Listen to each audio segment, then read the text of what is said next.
You stay on hard.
Welcome to the BCSN SportsWrap with Bryan and A.D.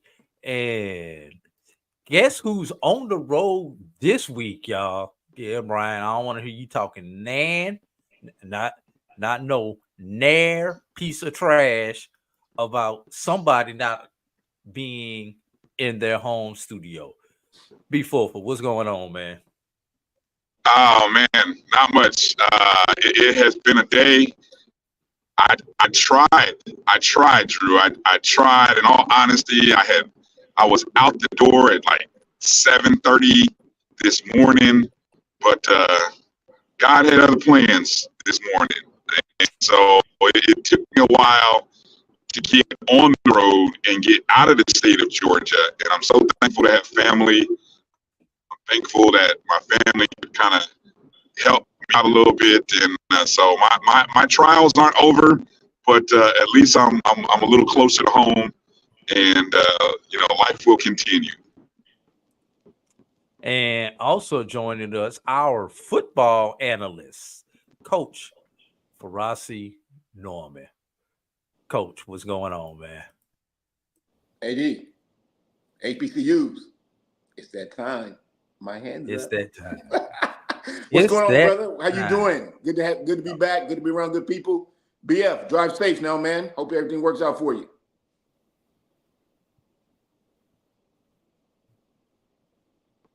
Can you hear me? Thank you, Coach. Yeah, I'm doing what I can right now. The roads are clear, and it's all good right now. So I'm about probably 2 hours away from home, maybe 2.5, really. I'm at home, so I got that problem. You know something? I think after yesterday, each and every person who was a part of the BCSN team yesterday had their own private adventures yesterday. Some of them we had collectively, but talking to everybody today that I did have talked to, we have all had some type of adventure today, man, coming in from Atlanta. So we hope that each and every one of you all enjoyed what you saw yesterday. And I saw your note, Bryan. So yeah, I'll fix that, Bryan. I just saw your note. Anyway, let's get some of these hellos and shout outs out the way. Let's start off with Mary 305 is in the house. Jeff Roberts. Yeah, Jeff Roberts, we gonna talk about that, man, because I was very impressed yesterday with the Spartan and Spartan Nation. Spartan Nation showed up good on yesterday. They showed up and showed out yesterday. Israel Carey, what's going on? Christopher Dukes. Hello there, my brother. Tamara T. Appreciate you joining us once again. Let's see. Jeremiah Snowfall is making people stop people. FAMU is just a lot worse than we realize. We're gonna talk about that too. I think it was a combination of both. Norfolk is better than we probably thought they were going to be coming in, and FAMU underperformed. Norfolk overperformed. FAMU underperformed, which is why you get games like we got on yesterday because both teams had more than their fair share of opportunities to win and to lose that game on yesterday. Shout out to Ed. We here. We will be here. Theron Waters. Hell, Wildcats to you, my brother. We're gonna see y'all at the end of the season down in Orlando. Will Davis, good afternoon. Yeah, we are happy. We got out of there with one. We're just gonna say it like that. HBCU band talk. Hell, Wildcats. Yeah, we did with Wildcats also, my brother. And you know, all these dogs. You know something? It was interesting yesterday that do either one of y'all realize we did not have a cat in the game yesterday? No tigers, or a dog, no cats, no tigers, no jaguars, no Aggies, no bulldogs. We actually had two very unique mascots in the HBCU diaspora there, fellas. I don't even know if there's every time that I can remember where you didn't even have a cat or a dog in the doggone football game. Now that you bring it up, it's about damn time. Now that you bring it up, I'm just thinking, wow, okay, you had a Spartan and a rattlesnake. So okay, that's unique. You're right, because mostly every HBCU is a tiger, is or a cat, bear, or a lion, a member of the cat family, yeah, or Langston Lions, or some type of dog, bulldogs, Aggies, something along those lines. So yeah, very, very interesting thing that when we think about it. And I know we got some Norfolk people on here. Bryan, I don't know if you remember that question that I asked you yesterday, and we tried to research, but we couldn't find it. Can somebody from Norfolk tell me the last time Norfolk beat a member of the SWAC? Whoa, I don't know. I couldn't find it. I went back like 10 years and couldn't find anything. So yeah, that's an interesting stat that you pulled up, and I'm surprised I haven't read that in anybody's pregame articles. You know, all the other HBCU media folks. I'm surprised I didn't hear that, or I didn't read that. You know what I'm saying? So it just kind of goes to show how separated they are from the other major Division I conference. You know. Yeah, and then here's the other. How often has Norfolk played a member of the SWAC? Well, I'm just throwing it out there. I mean, technically, it really wouldn't be no need to play anybody from the SWAC with all those HBCUs in their area. Right, but even still, you know, you still like to see the cross-sectional type of events that go on. Obviously, HBCUs like to get it on with HBCU. You would have think Norfolk would have crossed the SWAC school somewhere in a classic, you know, Circle City Classic or something along those lines. But that part right there that coach said, that's real important, and that goes to speak to Norfolk State's place on the Eastern Seaboard. You know, there are a lot of HBCUs on that Eastern Seaboard, and then there's just others. You know, they're probably more what we might call mid-major FCS schools, maybe that are up and down on that East Coast. Then it doesn't make sense for them to travel to South or Southwest. You know what I'm saying? So that's a good point. But if Norfolk State is looking to expand their reach, then being a part of events like the MEAC SWAC Challenge, possibly one day getting to the Celebration Bowl, or even maybe participating in other classics in the South, I think that would be great for the fan base and the Norfolk State brand as it relates to the football brand. Yeah. Keith brings up a very interesting point. How long has Norfolk been in the MEAC? 1998, everybody. Norfolk did not even become Division I and go into the MEAC until 1998. I know that's also going to be a factor in how long, if they've played a member of the SWAC. Stephen Gaither brings up the point. Norfolk State has deep CIAA roots. And for the Norfolk people, it's probably more advantageous for them to play a Division II, play a CIAA team. I mean, play Virginia State, play Virginia Union. I mean, obviously, they got Virginia State coming up this week. That game is going to be a heck of a lot better of a draw for Norfolk than if they were to play, say, a Southern or a Jackson State. You guys want to comment on that?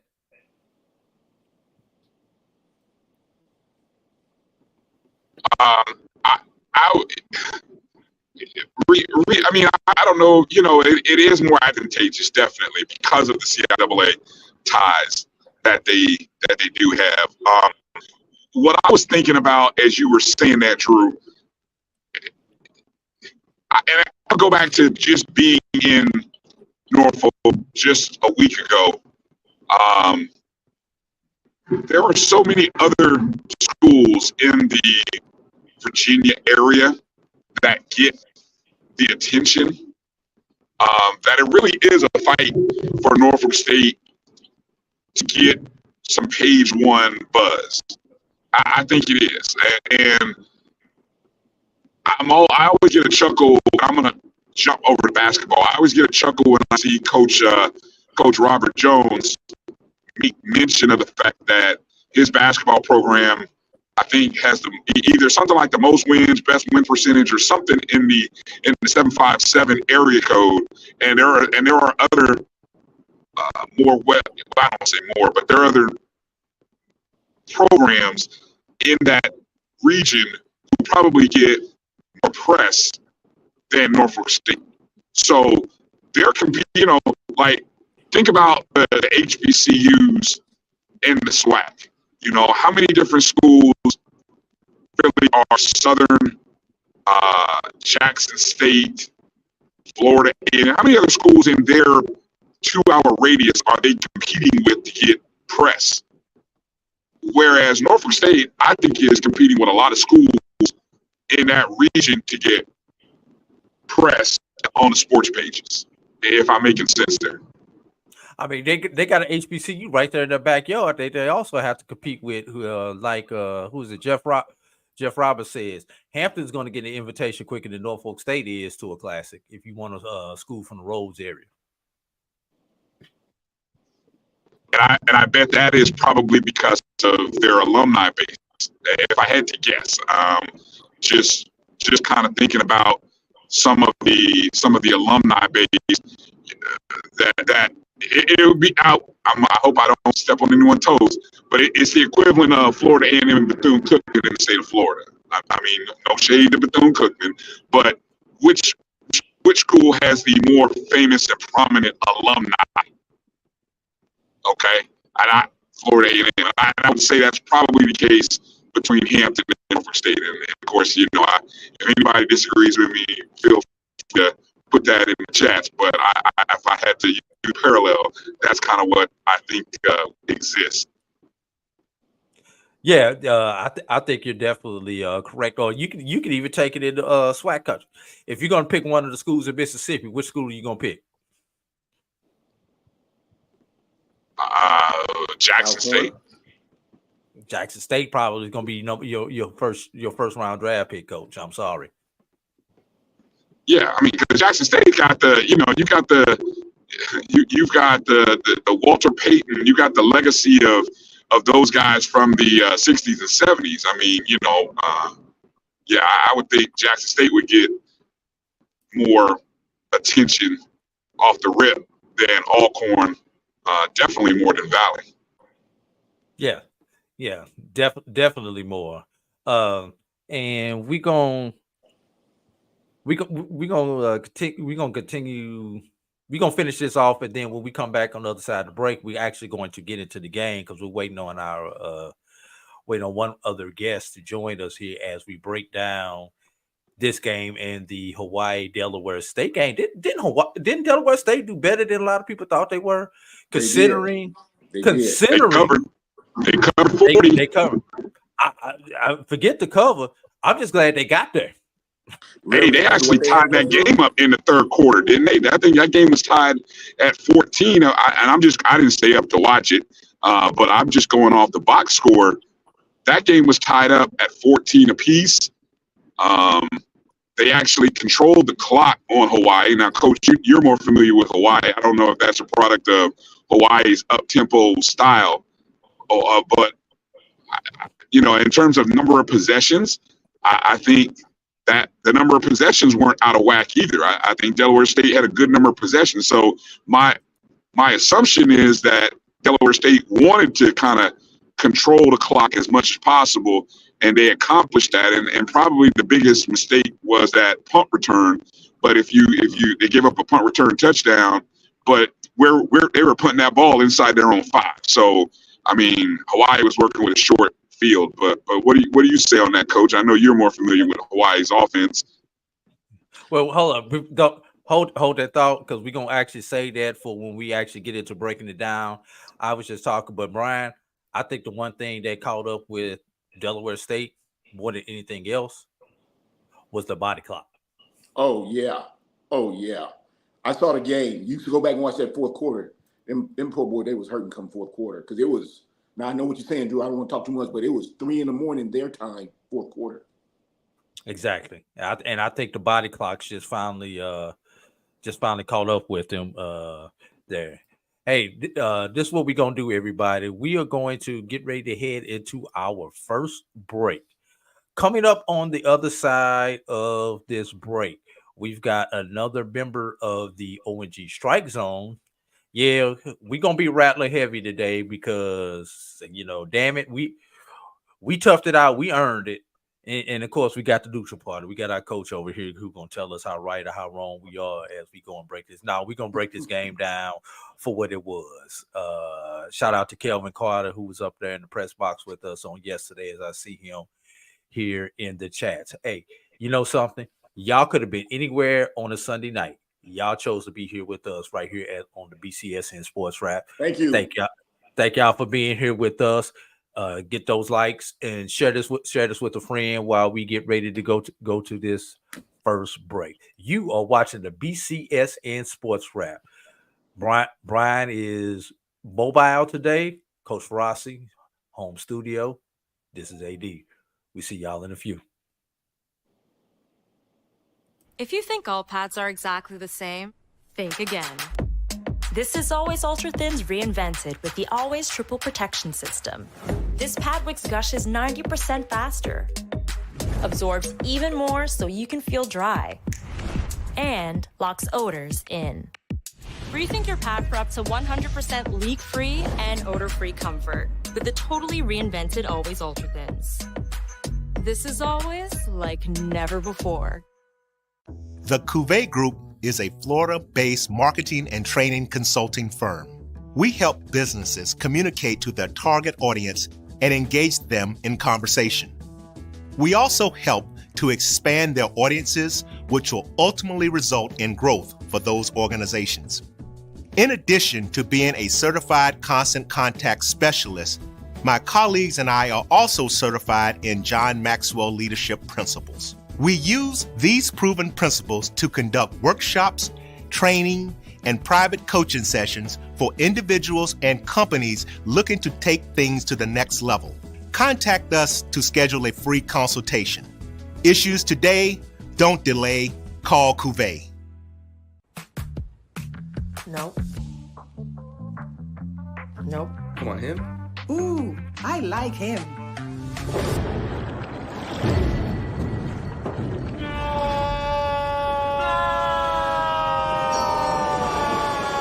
Quick, the quicker picker-upper.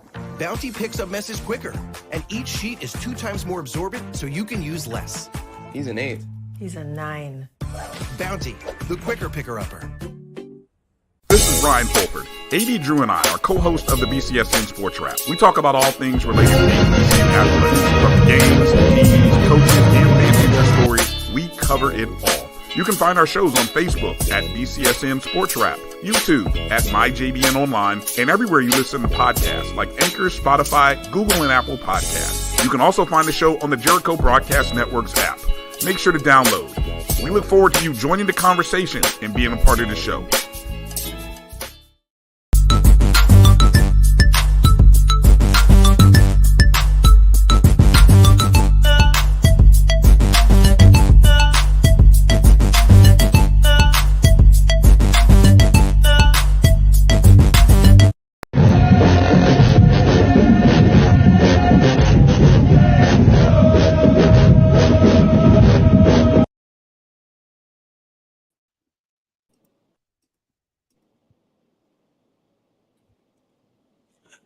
Little shot of the Marching 100 there at the SWAC Challenge in the parking lot before the game at the Coca-Cola tailgate. Joining us for this second segment is another member of the O&G Strike Zone, Mr. Kelvin Rosa. Kelvin, my brother, what's going on today?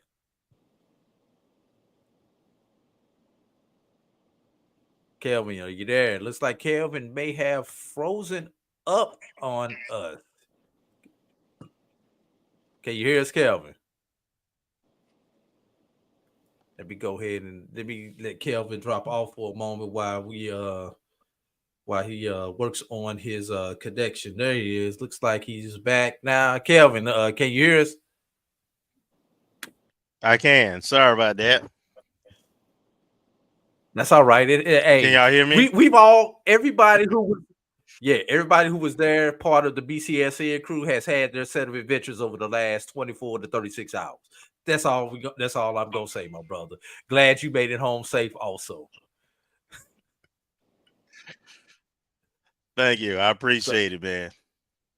All right. So let's get into this game, y'all.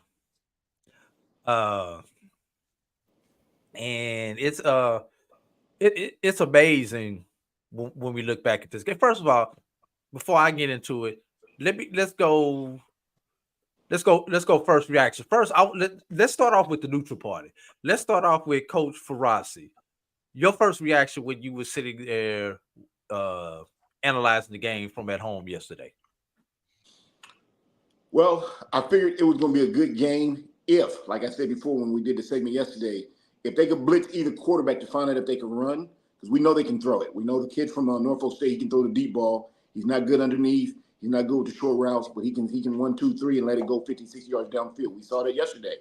The kid from FAMU, we know that he can roll out left, right. He's good with the underneath. So if you see yesterday, he completed 20, 28 balls between 20, 28 yards. He threw a couple deep balls. They wasn't all that there, but he's a short guy.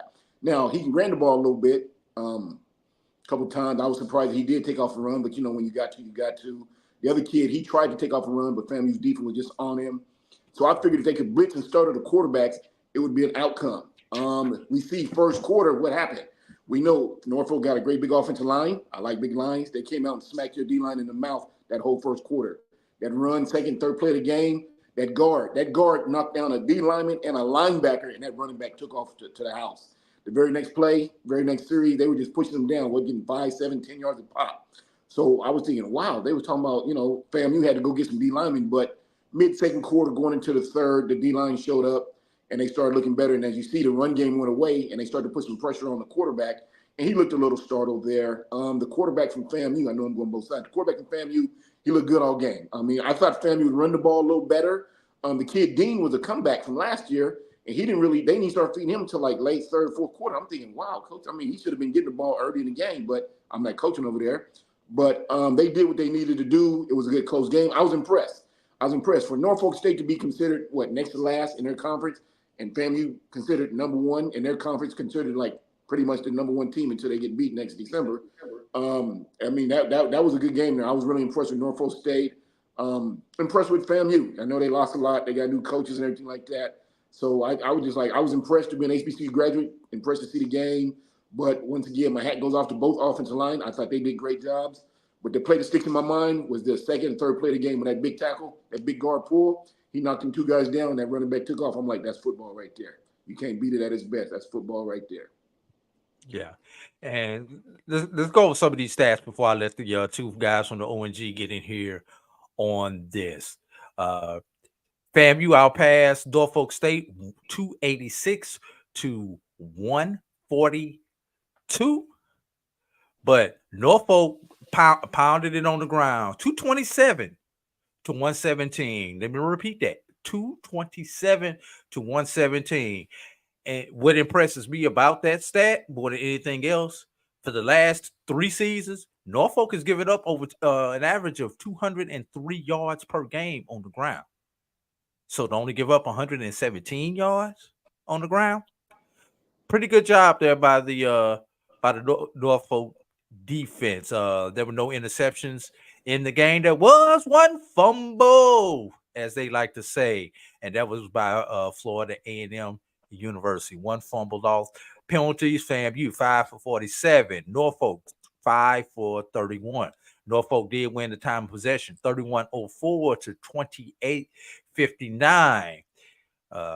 Third down, both teams were pretty good on third down. FAMU was 4 of 8. Norfolk was 6 of 11. But Norfolk was 0 for 1 on fourth down. Both teams went 3 of 4 when getting into the red zone. Some of the individual stats. Kelvin Dean led Florida A&M in rushing with 49 yards on 11 carries, while Kevion King had 14 carries for 146 yards. And we remember that big touchdown that you was talking about there on like the third play from scrimmage there, Coach, the big 82-yard touchdown run. Daniel Richardson was 22 of 30 on the day for 286 yards, 3 touchdowns. Jalen Daniels, the kid nobody knew, 7 of 9 for 142 yards, no touchdowns on the ground, but he did have 1 touchdown rushing. That was the second touchdown of the day for the Spartans. Receiving, Jamari Gassett was the leading receiver for Florida A&M, had 8 catches for 110 yards. 8 catches for 110 yards, followed by Kobe Goss, who had 3 catches for 45 yards. For the Spartans, Jaquez Jones had 5 catches for 78 yards, while Tamyron Thomas had 3 catches for 57 yards. On the defensive side, let's see, Andre Powell and Deco Wilson both had 8 tackles each for Florida A&M, with Kendall Bowler contributing 7. And let's see, AJ Richardson, the All-American linebacker for the Spartans, had 9 tackles, followed by Tariq Miles with 7 tackles. So I'm giving you the stats, Brian. Give me the reaction. One stat, hold on real quick. One stat you didn't mention, I think it was only 1 sack in the game. That was late in the third. I think FAMU got to Norfolk State. That was only 1 sack, which means both lines was doing their job. So can't complain about the line. Shout out to the line. Actually, there were 2 sacks in the game. They were both on the same drive. One occurred on first down. The second sack actually occurred on third down because Jalen Daniels did get stopped behind the line for like a 2-yard loss. Technically, that is considered a sack. Okay. Go ahead with your reaction to those stats that I just gave you, Brian.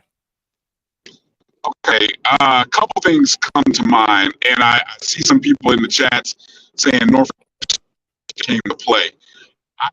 Isn't it? Look, and I may be guilty of this as well. Yes, Norfolk State came to play, and I think if we didn't think Norfolk State was going to come to play, we're probably being a prisoner of the moment from a year ago when we all thought South Carolina State was going to come to play, and they looked really bad last year. So they really did. It was shockingly how bad they looked last year.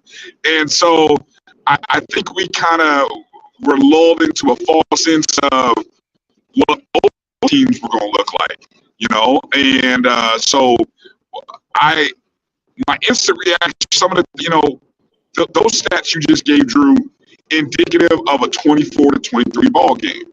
It was an even ball game. It really was. I mean, I love the fact that penalties, only 5 penalties for each team. The rushing yards for Norfolk State, 82-yard runs, that is what it is. And so if you subtract that one big play, their rushing yards are probably a little more, they're not so dynamic. Yeah. like Coach said, the number of sacks were low, but I think what was fascinating about this game is that each team equally made big plays when they had to. The fact that Norfolk State jumped out on FAMU for, then FAMU came and answered with 17 straight points, and then we got a ball game. Big plays from the passing game. We had big plays, and then, of course, the big defensive stop at the end of the game, towards the end of the game on a 2-point conversion. So, I mean, this game had a lot of great drama. Those stats bring that home. And so I've got some other thoughts about Norfolk State, but I'll just kind of stop there and just say the stats are indicative of a close ball game, a great ball game, and definitely FAMU should feel good about getting a win. Dealing with some adversity for a new coach, new quarterback, new coordinators. So it was good to see how FAMU responded to that situation. Yeah. Now, Kelvin, same question to you, but I want to throw something extra in for you to talk about, Kelvin. One of the things that you talked about, even going back to the springtime, was the attrition on our defensive line. It was concerned back during the springtime, during the spring game, that we really couldn't even have a spring game, a traditional spring game, because we didn't have enough defensive linemen in order to have a spring game. Well, he went out, we got some transfers, and, it showed that this is the first game where this line put together for a team that traditionally does not like to blitz. They had to do some things differently because the first quarter and a half, the FAMU defensive line got blown off the ball.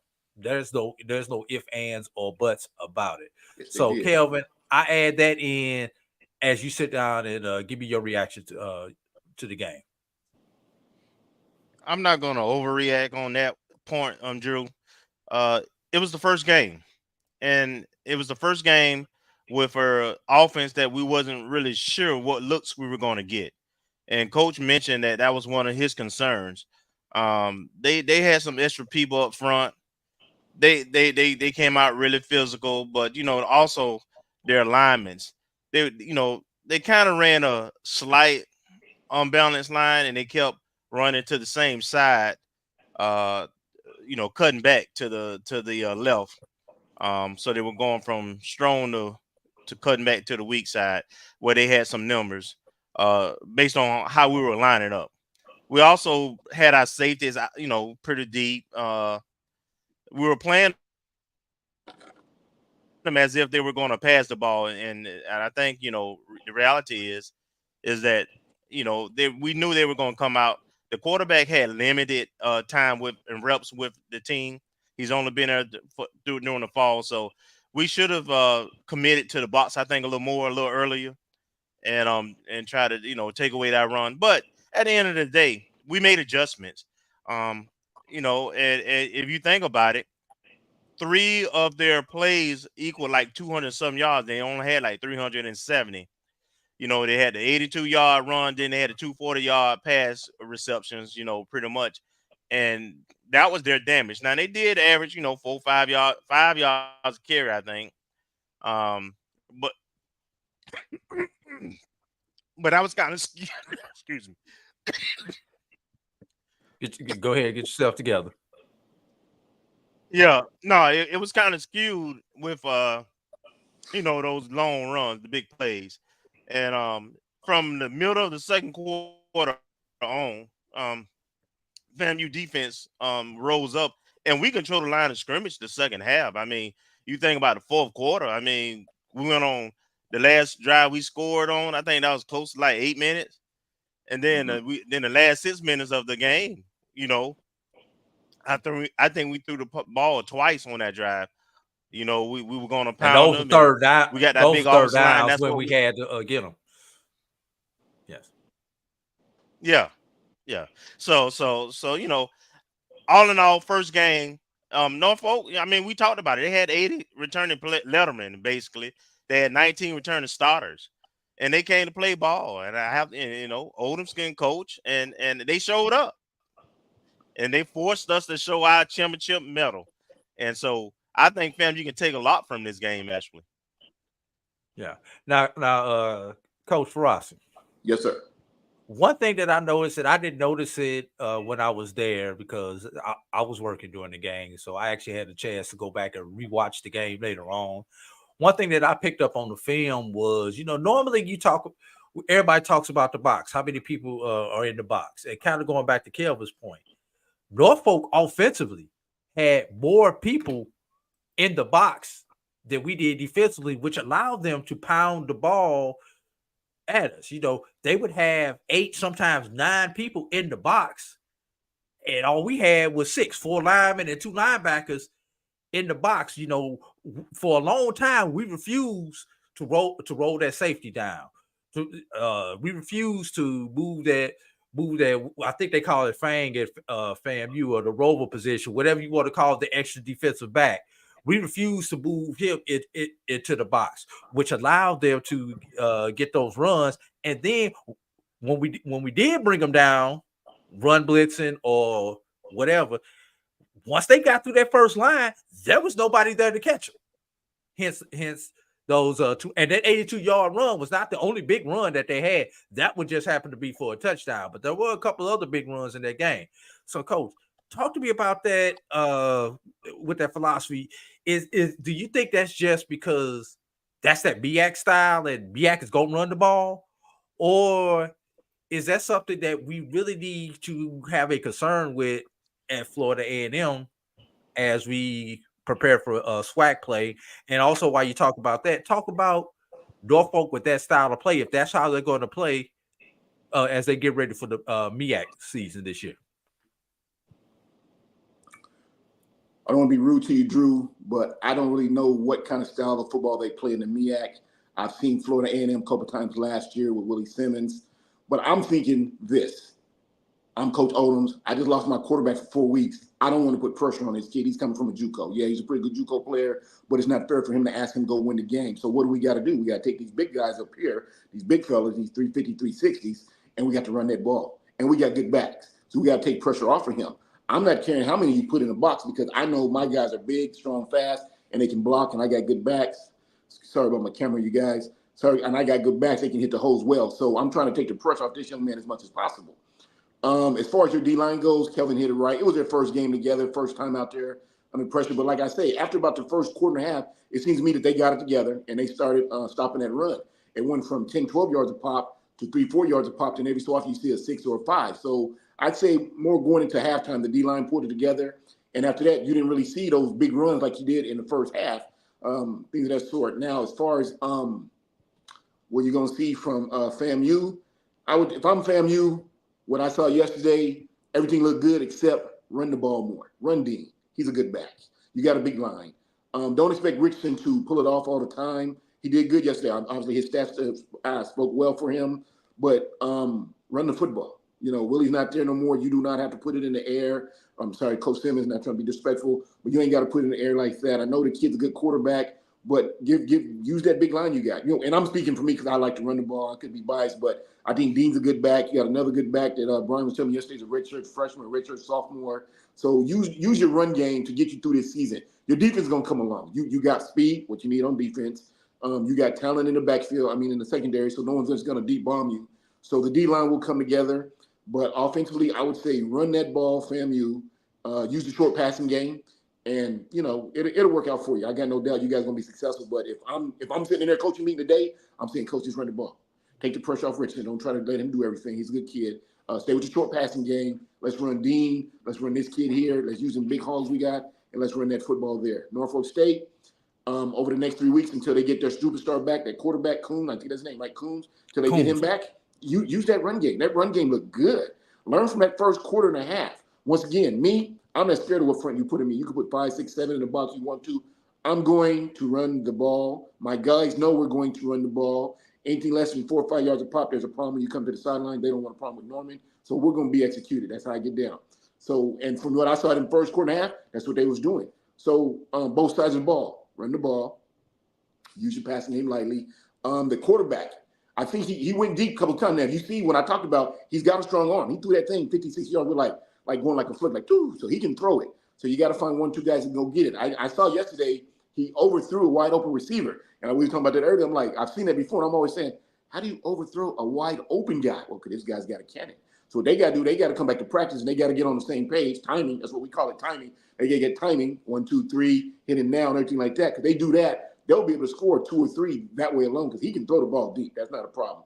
And they got a good running game. Once they put that together, I think Norfolk State, they're going. I told everybody, Odom is a good coach. Now, one thing I heard Bryan say, one thing I heard yesterday from the commentators is I think they said he's had 80 kids with him since he's been there year 4. Anytime you got that many kids that know your system, you're going to do something. You're going to do something. So I got no, this will be his year to show everybody who he is. Say something though. Southern, why y'all let him go? The man can coach. Just talking. They didn't let him go. It was some stuff with the contracts. It wasn't like he actually got fired at Southern. There was just some stuff with the contracts, and they couldn't get all that stuff right. Now, Bryan, Coach Norman just talked about the offensive line, and I know you, Patrick Crary, basketball coach at FAMU, is friends with you. I'm gonna say this.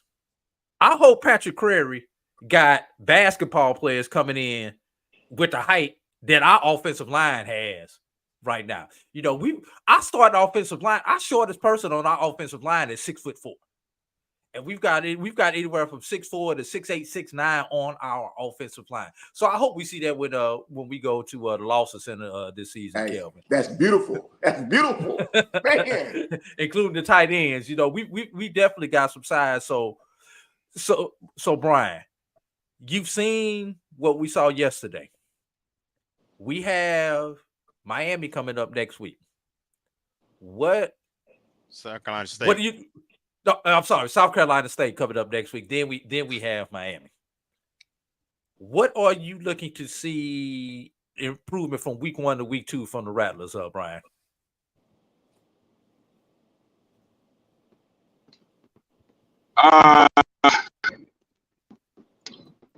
Well, everything.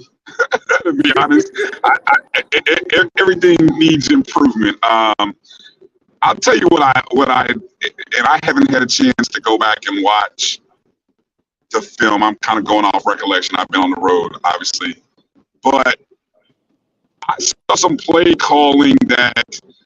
Like, I like seeing a quarterback roll out the pocket, and you know that's because he's 5'10" and the line is 6. The line averages 6'6", Bryan. He got to get outside the pocket every now and then. Okay, well, but still, you gotta.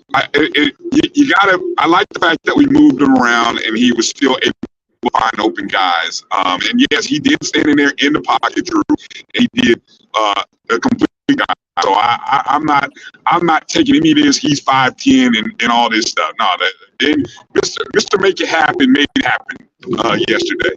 Okay, and here's what I will say. When I think about areas of improvement, I mean, obviously, you know, it would be easy to target our defensive line, but I heard in a post-game press conference something which I think goes more of a credit to Dawson Odoms. And I think it's going to be a challenge for us this upcoming week. And it's the fact that not only Coach Cozy, but the players even said Norfolk State showed some things that, you know, it's hard to scout somebody in week 0, okay? Let's be real. It's hard to scout an opponent when, you know, you don't know too much about them. But FAMU did their best to scout what they scouted, and Dawson Odoms flipped the script. He came with some different stuff. And so credit to Dawson Odoms for kind of changing things up. And I don't know if that's a product of the new offensive play call or just, you know, kind of doing some self-scouting. But so what that means is this week you've got Shinnis Berry coming in South Carolina State.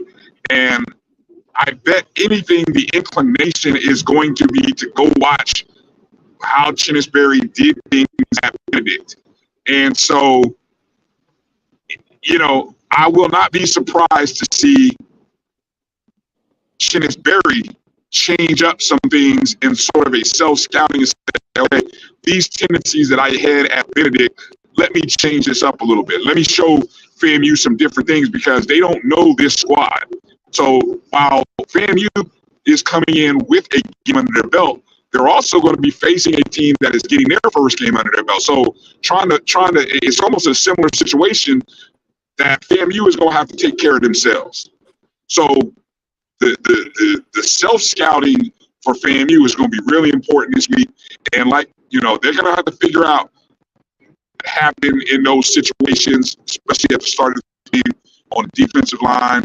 I thought the secondary did a good job, but I think there's improvements all around that can be happening. Like Kelvin said, first game of the season, not going to overreact to it much, but I think I'm going to give more credit in this game to Dawson Odoms for what he did to sort of throw FAMU off a little bit and show FAMU some looks that they hadn't seen and weren't quite necessarily prepared for.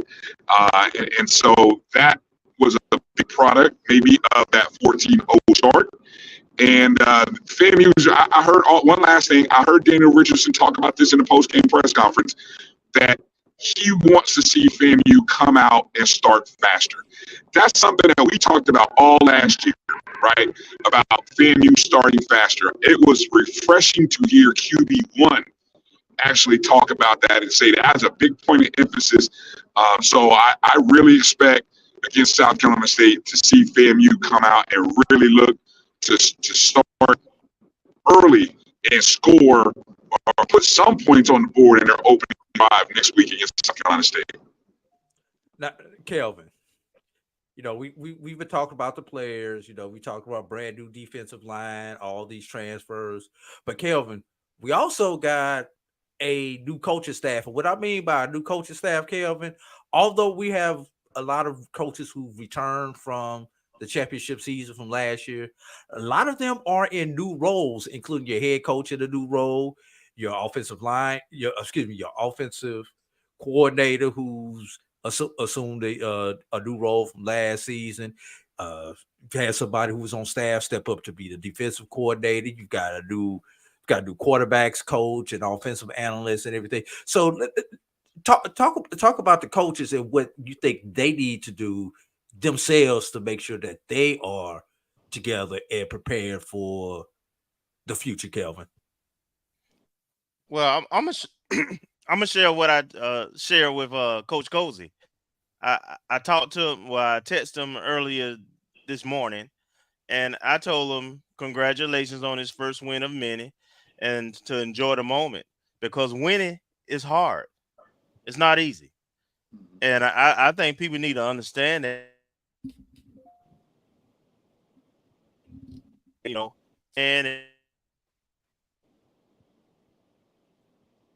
you're going to have adversity.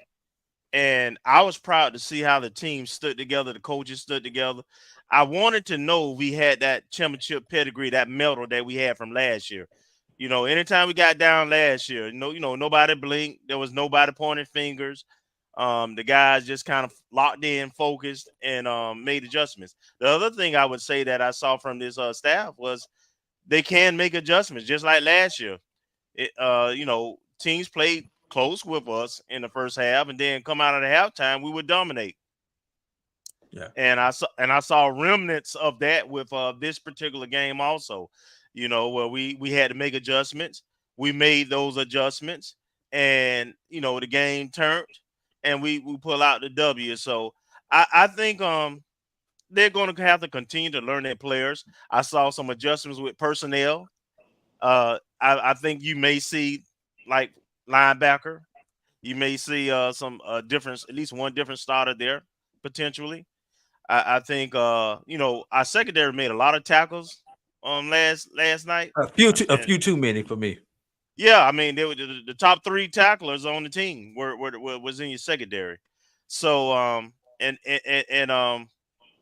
one guy in the secondary specifically, he was in position, but 3 times, he got beat or he didn't make the play, and he just got to find the ball better and compete more when it's coming. But I just think they need to continue to believe in what they're teaching. You know, you kind of in a situation where you playing opponents for the first time with new coordinators, new coaches, new personnel. So being able to be flexible and to make adjustments on the fly is a good characteristic. And like I say, they got a great test in game 1. A team that was physical, a team that has played together, had a lot of continuity, and they were able to still get down by 14 and make that comeback. At some point, that talent that they have and the depth that they have, and if Richardson continued to not turn the ball over, you remember we were in a position to go up by 2 touchdowns when Dean Right. We fumbled had to going into fumble. the end Yes. zone. And that really changes the complexion of the game. If we complete that particular drive and go up by a couple of scores, then I think it's all but over at that point. But so from a coaching standpoint, just believe in what you're doing and continue to man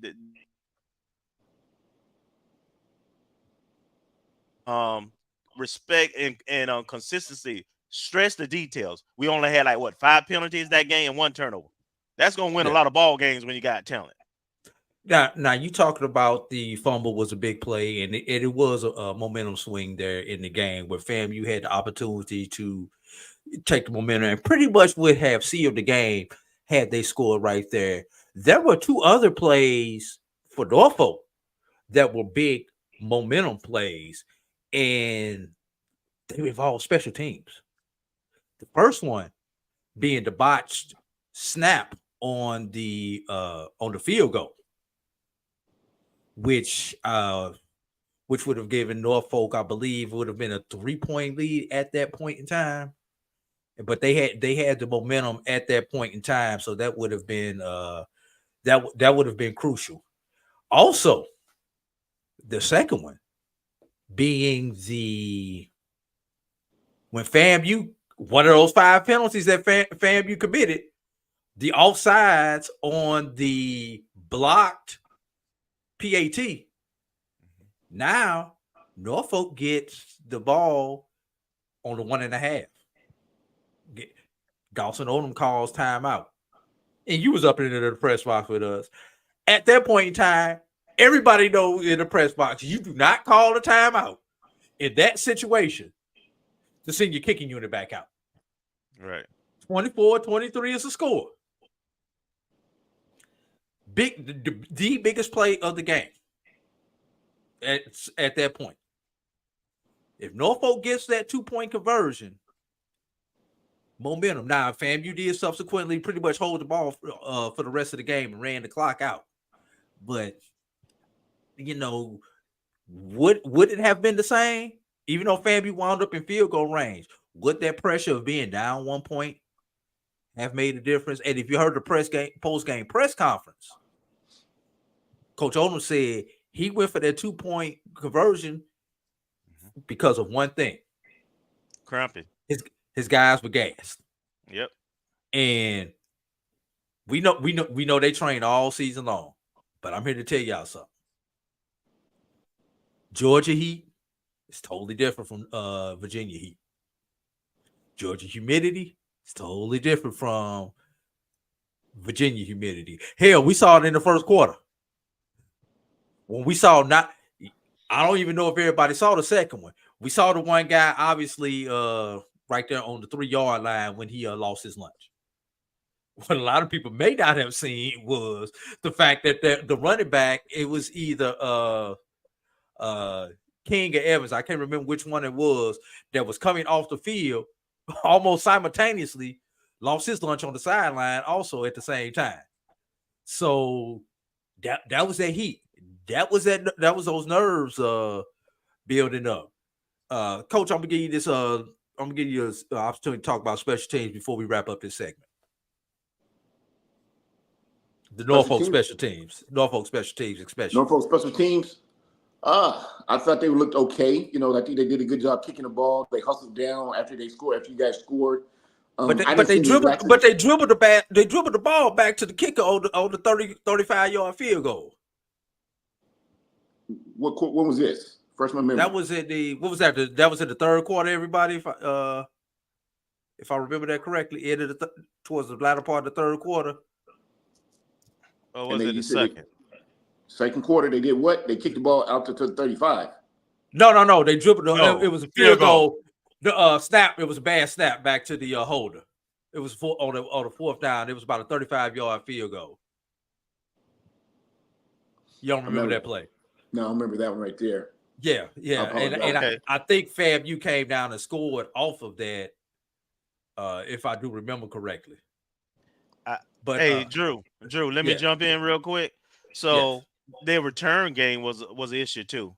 You remember the opening kickoff they had where the guy had the ball deep in the end zone and he decided to come about 8 yard deep. Yeah. And I was saying, not to cut together up, but I said, kneel down. He brung it out. I said, oh, maybe he got something special. And then 5 yards later, he got popped. I was thinking, what was that about? Everyone knows that far deep in the end zone, you kneel. You know that from Little League, kneel it. But he brung it out. I remember that play specifically. I was like, wow, kneel down. He took it out. I'm like, okay. Yeah, and he did it again where he dropped I think he dropped the punt one time. But he kept it, but he stayed in there. But he thought about it coming out to get out. I was like, I know he's not going to try to come out now. But so I thought their kick return game was a little shaky. Yeah. And thank everybody for correcting me. That was the second quarter with the field goal. It was after FAMU had scored. They think they had cut the game to 14-10, but Norfolk had the opportunity to take the momentum back with that botched field goal. That I believe that's what it was. But yeah, 80 degrees, humidity was low, but yeah. All right, coach, I'll put you in that situation. Do you make that same call as Dawson Odom's there, going for the two after the penalty? 2-point conversion? Yes. Okay, let me see. What's the score? 23-24. If I kick 23-24 midway through the fourth quarter. Okay, that's what I'm saying. 23-24. If I kick it, we tie it up at 24-24. If I go for two, I'm up by one on you. Then I consider, once again, and we talked about this last year, first thing I think about is my defense. How's my defense doing? Well, Dean is doing a pretty good job on the ground. Quarterback, he's hit me with a couple runs and passes. So me, Farasi Norman, I'm going to kick and go tie it and keep it from there. Despite the fact that a lot of your guys are gassed and cramping and everything like that, you're still going to play for the tie? I'm going to play for the tie because, once again, when you're going for 2 points, either you don't. My field goal kicker is pretty good, so I touchdown. So now we're tied 4. Now, once again, I start going with the twos. I mean, we want to try to freshen this game up because the ones, like I said, they're cramping, they're hurting. I mean, you got to put some water in these guys. So, once again, like I said, I'm thinking about my defense and how we're playing. We're holding on. We're holding on. So I kicked the field goal myself. I really didn't understand the 2-point. Really, I'm sitting there in front of my 70 and I'm thinking, oh, come on, buddy, what you doing? What you doing? But you never know. Hey, he wants to win. He's, playing to win, everything like that. Me, I kicked the field goal and we take it from there. Coach Drew, I have no problem going for the two at that point. I have no problem. I was that coach when I coached basketball. Look, if you got a good look at a 3 to win the game, even though we need a 2 to tie, I have no problem with it as long as it's a clean look. I have no problem with going for the 2. May have called a different play. Yeah, but I really have no problem with going for the 2 in that situation. Kelvin, Brian, quickly on that. Do you yes or no to the 2-point? I would have. I had no problem with them going either because, like I say, we were more physical with the fresher team at that point. But I do agree with you. I would have called a different play. They were averaging 5 or 6 yards a carry going into the fourth quarter. So and running up the middle. So I don't, I wouldn't have tried. We're a speed defense. I wouldn't have tried to bounce it outside. I would have ran right at us. Brian.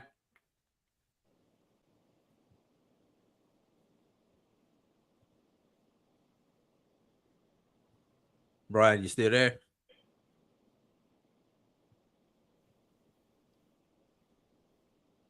All right, I guess Brian has lost his signal there. Yeah, he just jumped off. He lost his signal there. Last question before we go to break. Coach Farasi. Yes, sir. More respect for Norfolk after Saturday's game. Do you move in your respect poll? Do you move Norfolk up in your respect poll? Oh, most definitely. Most definitely. I thought they played hard. I like the way they ran the ball. I like the game plan that Dawson Oden put together. I like the fact that they were together on the sideline. Yeah, most definitely. Move them up. 3 slots. 3 slots. Not that I was thinking bad about them, because remember, I told everybody this year, I think Norfolk was going to be the team to beat because, I just thought the way Dawson was putting it together. And after what I saw yesterday with that running game, only thing they got to do is if they can, like I say, work on timing with a deep guy, with that quarterback, I think Norfolk State's going to be something to deal with when they get conference time. What about FAMU? After yesterday's performance, do you still leave FAMU where they are, or do you move them slightly down because you have questions about Florida A&M right now? No, I leave FAMU where they are. I think FAM's going to be okay. They got good coaches. They made, like Kelvin said, they made good adjustments. That D-line first quarter was getting punched in the mouth. We all saw it. Late second, third, they started to bob and weave and start throwing them haymakers back. So those are called adjustments in the coaching world. But no, I leave FAM where they are. They're going to be okay. Same thing with you, Kev. When you move Norfolk up and down, we're not talking about on a poll or anything like that. Just on how you feel about Norfolk State. Do you move them up or you move them down or leave them where they're at? We had a question that we asked yesterday as to whether Norfolk and FAMU could meet again in the SWAC MEAC that sounds like Bowl. That sounds like you moving Norfolk up if you ask that question. So that's exactly where I'm going. After watching them play, all they got to win is what, 5 games in the MEAC. So yeah, I'm moving them up. They can play. They solid. What about FAMU? You moving them up, down, leaving them where they at? They fine. I'm leaving them right where they at. Absolutely. All right, Brian, I don't know if you hear us. I'm going to ask you 2 questions. Number one, the first question I asked, do you go for 2 in that situation if you're coaching? And both Kelvin and Coach Farasi said no, he does not go for 2. He goes for the tie. Kelvin and I said yes, we go for the 2, but we go with a different play call. What do you say? I can you hear me, guys? First off, yes. Okay, I agree with both of you, Drew and Roger. I would have gone with a different play call. When you got moved up to did the ball move to the 1 yard line or the 1.5 mark? 1.5. It's 1.5. All right. Yeah, that was the time to go with the different play call. And that's when and that's what's always amazing about coaches, football coaches, Coach Farasi. Y'all are an interesting bunch. I love the coaches who keep it simple. Keep it, that should have been a halfback dive or a quarterback sneak right up the center of the gut, or maybe off to in the B slot. A lead or something. Yeah, not taking the ball out to the side outside of the tackle. I didn't understand that. We hadn't seen their quarterback run or scramble. I mean, the kid's 6'5", so it's a little bit different than a 5'10" quarterback with quicker steps. Like 6'5" trying to get to the outside, man, that's long strides. And I don't know whether it was a busted play or not. So maybe it was, but if that was the design play coming out of a timeout, I'm looking at Norfolk State like, huh? Why? Why was that the call? So I understood why he went for it because, look, Norfolk State has lost. We talked about it as one of those pregame stories about the number of games they've lost within a touchdown.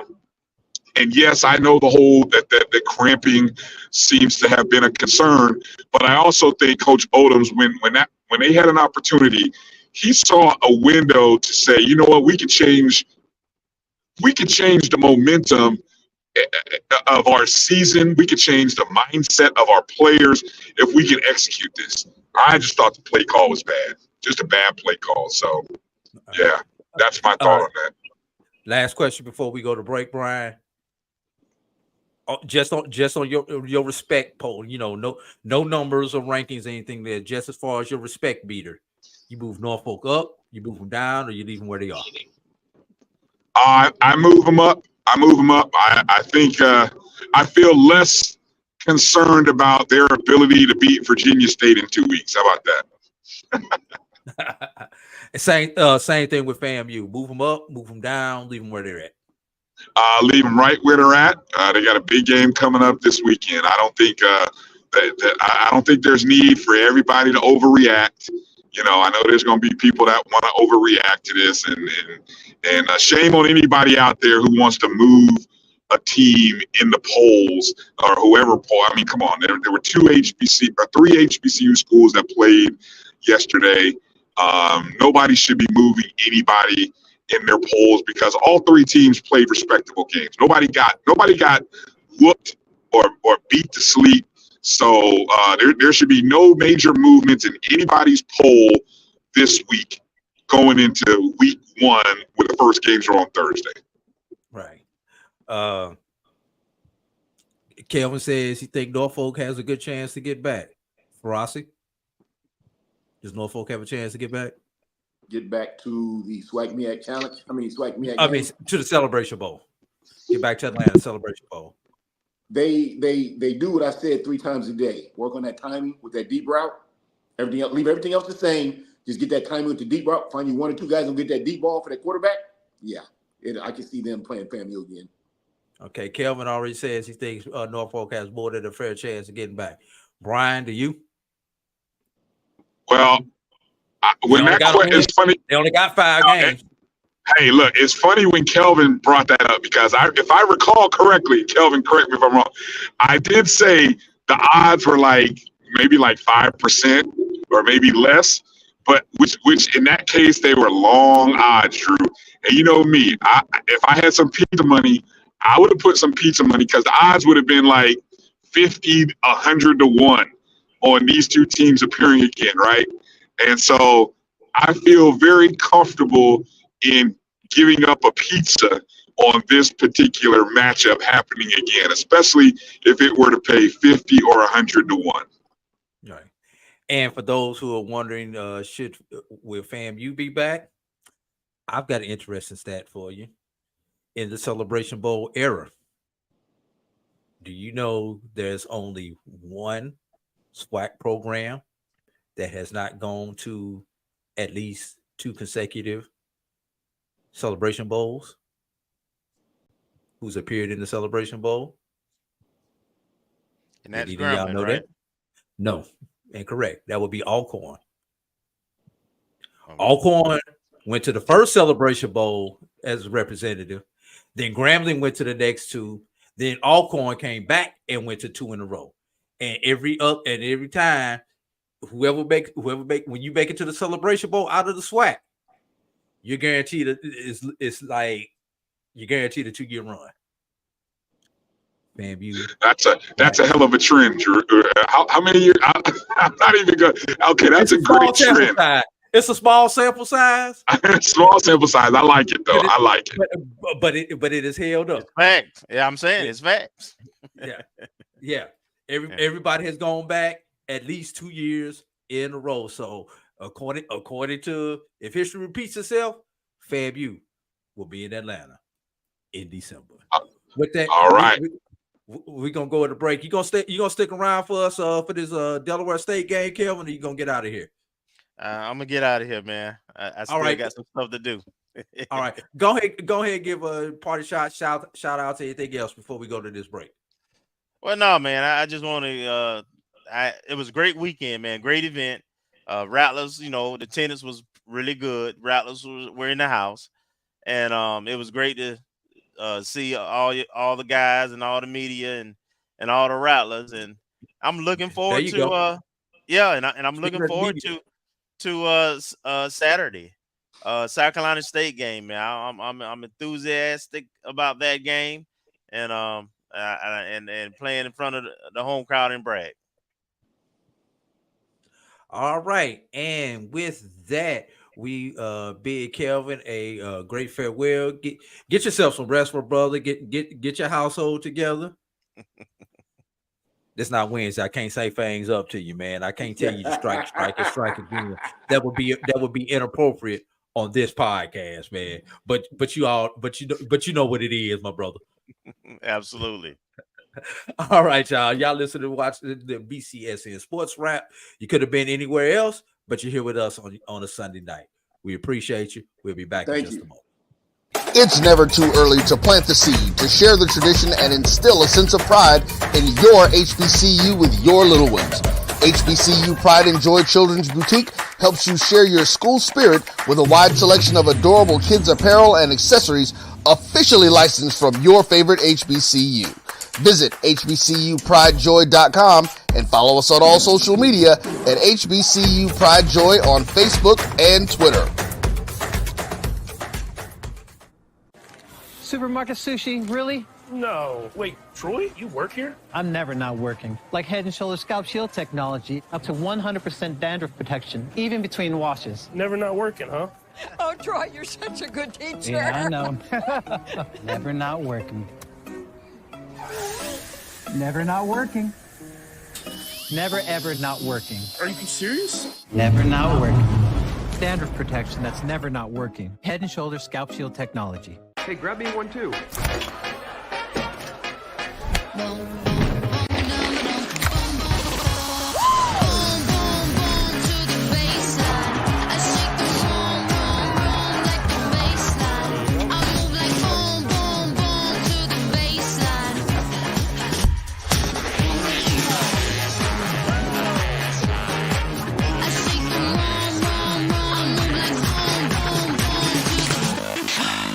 Charmin Ultra Soft has so much cushiony softness, it's hard for your family to remember. They can use less.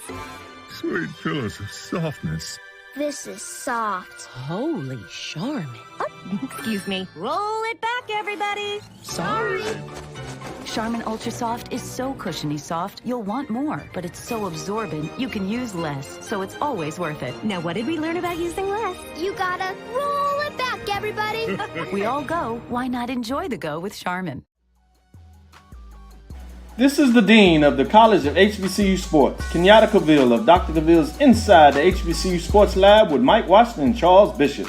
Come mix it up in the lab where the course lecture is in session every Tuesday from 6 o'clock p.m. Central Standard Time on Facebook Live, YouTube Spreaker, or the BCSN app, as we discuss all things about the HBCU sports culture, including exploring the week that was in the sporting HBCU diaspora, as well as the upcoming week of HBCU sports. With me, the Dean, the College of HBCU Sports, on Dr. Cavill's Inside the HBCU Sports Lab with Mike Washington and Charles Bishop. Course lecture dismissed.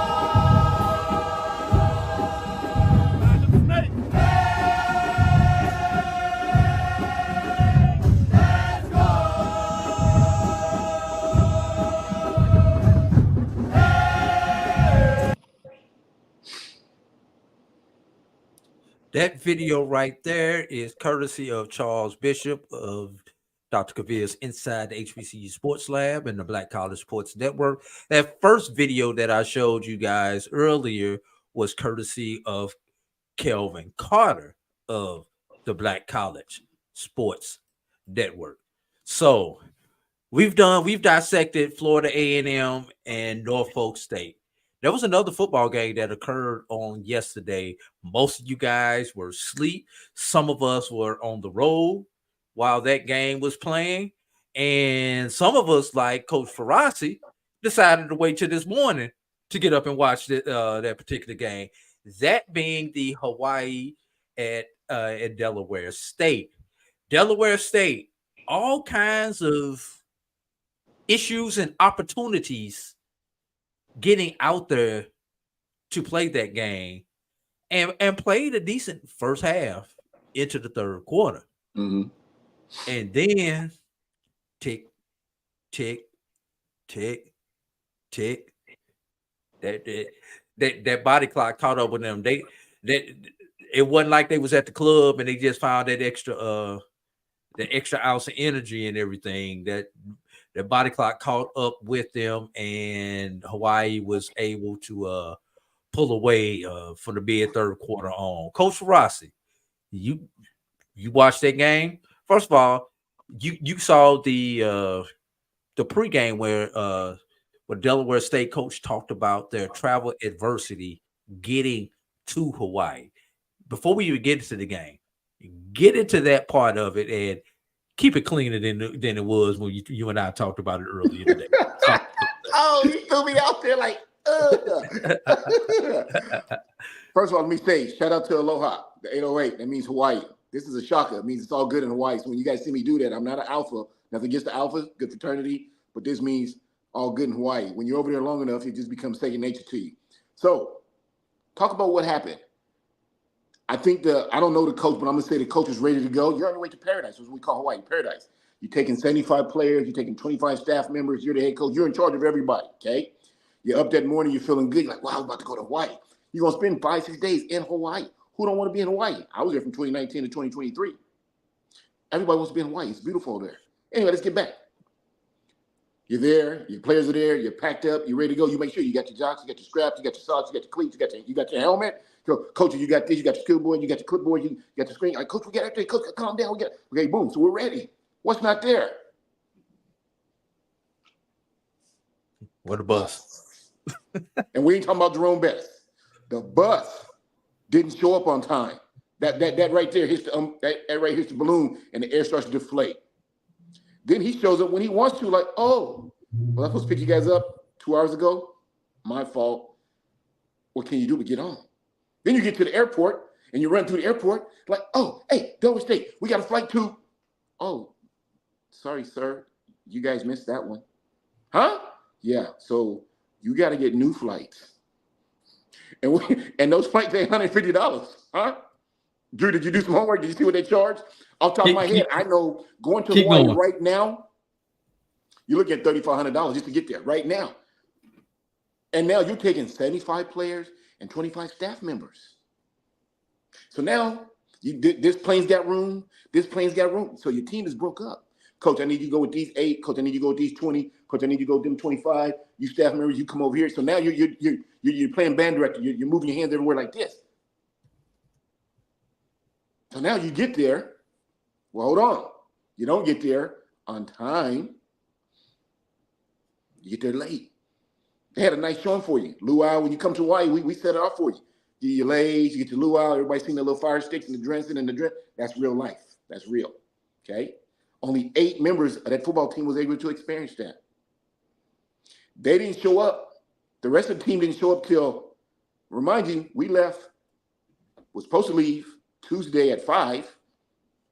The entire team didn't show up till Thursday at 10 at night. That balloon, it was out here. Now it's right here. It's getting smaller and smaller. Then you get up Friday and you get your little walkthrough. Because now you want to make sure everybody, hey, are you here? Are you okay? Okay. Hey, how was your flight? Coach, man, hey, buddy, we're here. Can't do nothing about that now. In Hawaii, they don't play till late night. Well, it's average time for us over there. We're 5 hours. Well, where I'm at now, we're 5 hours behind. There, it's 7 hours behind. So you try to keep your boys up. You're pumping them up, your momentum. Hey, we're in Hawaii. We get to play a game. We can make history. We can beat a Division 1A. Everything like so. You're trying to get them up. Boom, you come out the gate. They look fired up. They've got a simple, basic offense. They run screens. They run quick sets, a lot of quick slants, comebacks, and they run inside, outside zones, and they run a quarterback draw. Quarterback's a pretty good athlete. He was the first one to score for him. He shook the linebacker in the middle of the field and run the field for 10 yards. Hawaii, I heard somebody ask, I think that was you, Drew, asked me earlier about Hawaii's offense, and it might have been Bryan. They run a run and shoot. Their quarterback, Timmy Chan, he's born and raised on the island, went to St. Louis. It's a well-known high school. He was like what Tua is now. He was that to Hawaii in the state of Hawaii when he was in high school. He was a good quarterback. He threw it, okay? I think he played in the NFL for like 1 or 2 years. He wasn't there long. So anyway, he's the head coach there now. He came from a run and shoot offense. He knows it like the back of his hand. That's what he wants to do. So he's implemented the offense that he knows. So last year they were 5-8. They were in some games, but they finished up 5-8. So now first game they got Delaware. The run and shoot offense is designed to quick release, quick play action, not play action, but quick plays, get to the end zone. It's not a what I like to do, a steady game, grind the clock, rinse the clock out, move the chain. It doesn't do that. It's 1-2 touchdown, 1-2 touchdown. And they did that a couple times to Delaware State. The quarterback they got a big kid, Caucasian kid. He's a big kid. He's like a Ben Roethlisberger, but he probably moves a little better. He has some good runs on Delaware State. I mean, when he ran over a couple guys, might have been some safeties or linebackers. He ran them over. I mean, it's plain to say he ran them over. Like, whoa. And that's embarrassing when you get ran over by a quarterback. But what can you do? This kid is 6'5", 230, 240. I mean, he's a big kid. Okay, he ain't little. Okay. They got 2 or 3 receivers that can go get it. Because one time they threw the ball, and I mean, dude was by himself. I'm like, DB, what are you? And first thing you know, dude, you play DB. Why are you looking in the backfield? Why are you looking at your quarterback? Because when you do that, this guy runs right by you. So then you turn, he's in the end zone, touchdown.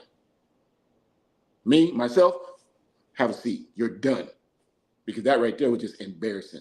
You learn that way before you even get to me. That's high school stuff. You don't take your eyes off the the receiver, looking in the backfield. So he got caught twice like that. Hawaii doesn't really have a run game. Their run game is very basic, simple. It's I like to call it dive right, dive left. They're not doing zones. They're not moving step like that. It's just they got big boys. Their offensive line isn't very big, though. Their starting center is 5'11", 260. Now, he's physical. But he's 5'11", 260. That's their starting center. So they're just trying to punch you in the mouth and just get a little room and let the little running back, and once again, they're fine with the 3-4 yards cloud of death because that's not what they do. They're not a running team. They're not a run. They don't want to run the ball. They run it just to try to, here running back, so ain't no complaints on the sideline. They want to throw it. They did that last night. I was impressed with Delaware State, though. They stayed with him. The quarterback scored the first touchdown. Then I think he threw the second one. He's a pretty good – they got a number one. I think he's a running back. He's got wheels to him. Like Coach was giving a comment early pregame commentator was saying this kid's got 4.3 speed. Not very big, but you can tell he's an athlete. He can run. He can catch. He's pretty good for them. I remember he wore jersey number 1 because I wore jersey number 1. So he was pretty good for them. Quarterback's pretty good athlete. Their offensive line is not very big. They're 260, 285. They're just not very big up front, and they weren't very physical. But I give them credit though. They to go through all the fiascos you had to go through, to getting broke up, to getting broke here, and that's not a straight shot from Delaware to Hawaii. You're stopping, get back on the plane, then you're going to California. You're gonna land in California, no matter where you go. I just looked it up. 14 hours. Then you're gonna land in California. Then you're going over there to the island of Oahu. Now you always hear about Manoa. Manoa is the city. The island is Oahu, but the city, you got Honolulu. 45 minutes from Honolulu is Manoa. That's where the university is called University of Hawaii at Manoa. That's where the university is at. So you get there. So throughout the trials and tribulations, they went for the week. They played good for about 3.5 quarters, and then I remember, matter of fact, it was 14-7 at half. Not bad. Right. Then it was tied at 14 early in the third. Yeah, because then the little running back, I'm talking about the number 1 kid. He had a little 6-yard run to the house. So now it's 14-14, third quarter. So you're like, okay, cool. And then that's when Hawaii came back, and I tell you, they hit the guy with the deep bomb. And after that, you saw them, brother. You saw the body just slow down. You saw them just slow. It's kind of like being in a boxing match, and your arms you can't lift your arms anymore because they're just heavy. And that's what I saw from them, brother. That third, fourth quarter, that time clock. Because once again, if they're back where they're at, they're sleeping. But they're playing football at 3:00 in the morning, their time. And I think that's what got them. I think that's what got them. Other than that, but I got no problem with Delaware State. I thought they played as hard as they could play. Shout out to them for what they had to go through. I just hope that they'll get better. Time goes on. They got to get bigger in the trenches. I don't know how you're going to do that now. They're just not very big. They got to figure it out. They got an athletic quarterback, and they're number 1. They're the 2 best kids on their offense. But offensively, they're not very big. Defensively, hey, they got some work to do. But I just say, man, for what you had to go through just to get to that game, I take my hat off to them, really, because I think we talked about this earlier, Drew. I go to my AD and say, Can we sue this bus company? Because it started with the bus company. You gonna show up on me 2 hours late? That's where it started right there. You gonna show up on me 2 hours late? Oh, we forgot to say, Drew, you're supposed to be my backup. Did I mention that the bus driver, took the wrong turn to the airport? God dang it. Huh? He took the wrong JFK. I don't even know where JFK at. I don't know. I'm not an East Coast guy. New York. He took the wrong turn to the airport. Not only did you show up on me 2 hours late, but you took the wrong turn. Me being Farasi. Now, hold on, Drew. ADs, presidents, no one who's, everybody know I'm looking for a job. Don't disqualify me. But once I say, Drew, Bryan, take the team over there. I think I put hands on the driver. and then I go, hey, what, coach? Mine up. Come on, fellas, we got to go. Yeah, because, wow, you missed the turn to JFK. Really? I'm gonna pull out that old Bugs Bunny. I knew I should have made that left turn at Albuquerque. Yeah. God. Now, I don't know much about East. Maybe you guys can help me out, but is it hard to miss the turn to JFK? And once again, the driver's he's probably a homegrown guy. He ain't me. He ain't that is about an hour and a half to 2 hour drive from Dover, Delaware to New York City. So maybe the driver was unfamiliar. I'm gonna give him the benefit of the doubt that he's unfamiliar with New York City. And if you've never driven in New York, driving in New York, y'all talk about Atlanta, y'all talk about Houston, y'all talk about Chicago. New York is totally different. I've driven to New York. New York is a class all by itself. Bryan. Hey, but let me ask this, Drew, Coach. You guys are talking like it was just one bus. Don't tell me. You just said 75. At least 3 Thank buses. you. That's what I'm saying. So you had a group of buses, like minimum probably 3 buses of personnel going in one direction, supposedly. Talk about a logistical nightmare. Good God. You know what this reminds me of, and I almost hate to bring this one up. Was it 2 years ago, the fiasco at Prairie View with the flights? When Prairie View got to the airport and there were no flights? You mean that event which rarely gets talked about? Yeah, exactly. Mr. Jackson says there were 4 buses that were late. Wow, 4 buses. Wow. Hey, let me ask you this, Drew. You're in administration. Can you sue the bus company? I mean, that don't do you no good when you got to get them to the airport or wherever they need to go. Yeah, ultimately, you can go after and try to recoup some type of money or compensation or credits down the line. That's number one for the bus company. That's just good business, because if you ever want to contract with me again, you're going to make this right one way or the other. If you ever want to contract with me again. I don't want people to think, well, hold on, I'm not to cut you off, brother. I want people to think, well, why is Coach trying to sue him? Because also another thing I forgot to mention, they had to max out not 1, not 2, but 3 credit cards. Yeah, max out to get the replacement flights. Because I'm pretty. Hold up, let's back up. I don't even know if an event like this, if flight insurance would have even helped you out on something like this. Thank you. I was gonna Drew, you got to talk about the. I mean, think about a flight. I don't know how many. I mean, they're probably on a large plane, right? What was it? What's the largest plane that you have going from New York going west? Maybe a 747. I was gonna say a 747.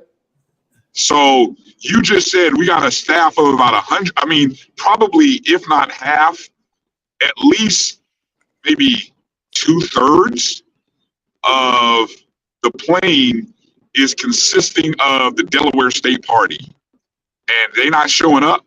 And I mean, at what point did the airline kind of jump in this and say, "Hey, we don't see your party here. Are they coming? What happened?" And once you realize, well, you've been all of us have flown. When do they start calling people's name? They don't start calling your name until about 15, 20 minutes before check-in. Like, Bryan, Brian Fulford, if you're in the airport, please check in at gate A, B, and C. So did they just start going down the roster? Did they start going down the roster? That's not the airline's job to do that, though. That's a courtesy. And EA brings up a good point. Hold on. EA just brought up something. My bet is DSU probably hadn't paid this vendor some invoices in the past. See, here we go. And total conspiracy theories, but I have had this happen. There's some unpaid balance, an unpaid invoice, especially when I've been in a new administrator and I've gone to have services with a vendor. You do know that y'all hadn't paid this invoice from 2 years ago or whatever the case is. So maybe that's when you find another vendor. You got to find another vendor. Maybe, but I'm saying, obviously you need to find another vendor, but you also need to make that good though. And maybe the ball got dropped there, or maybe it once again. This is real life. I'm not saying this is what happened in Delaware. These are situations that I have had to deal with. I've had some vendors who say they are not moving that service, that product, or whatever it is until not that they receive a purchase order. Some vendors have to actually have that check or that deposit before they're going to move. You know, I've been waiting on accounts payable to pick up a check so that I can do it. And I had this situation last year where I was working at. I had to wait on accounts payable to actually cut a paper check. How many people still cut paper checks? But I had to get a paper check. In this instance, our team was traveling on Friday at 4:00 Thursday. I am waiting on a paper check to get a paper check to drive 45 minutes to the office of the bus company that we were using, because those buses were not moving on Friday to take our team out of town until I had delivered that check. I have had that happen to me.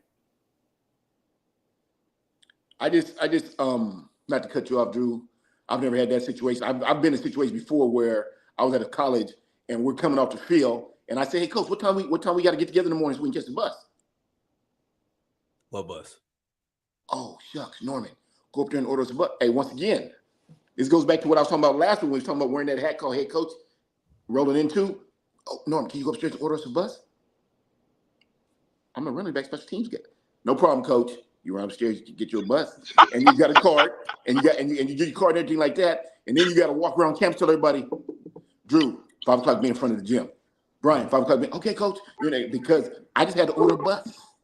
Yeah, I've been in that situation there. But once again, man, I feel when I heard that story this morning, I feel bad for those young brothers from Delaware State because they didn't deserve that.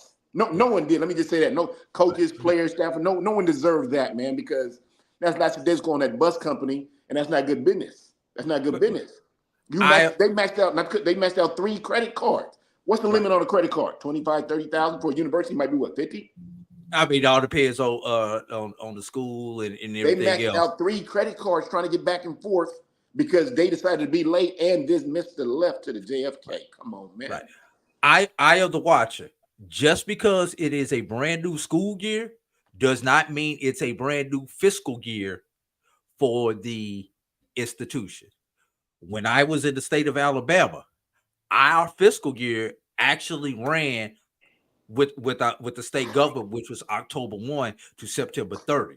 So you start football in the 4th quarter of a fiscal year in the state of Alabama. Alabama State deals with this currently. Alabama A&M deals with this currently.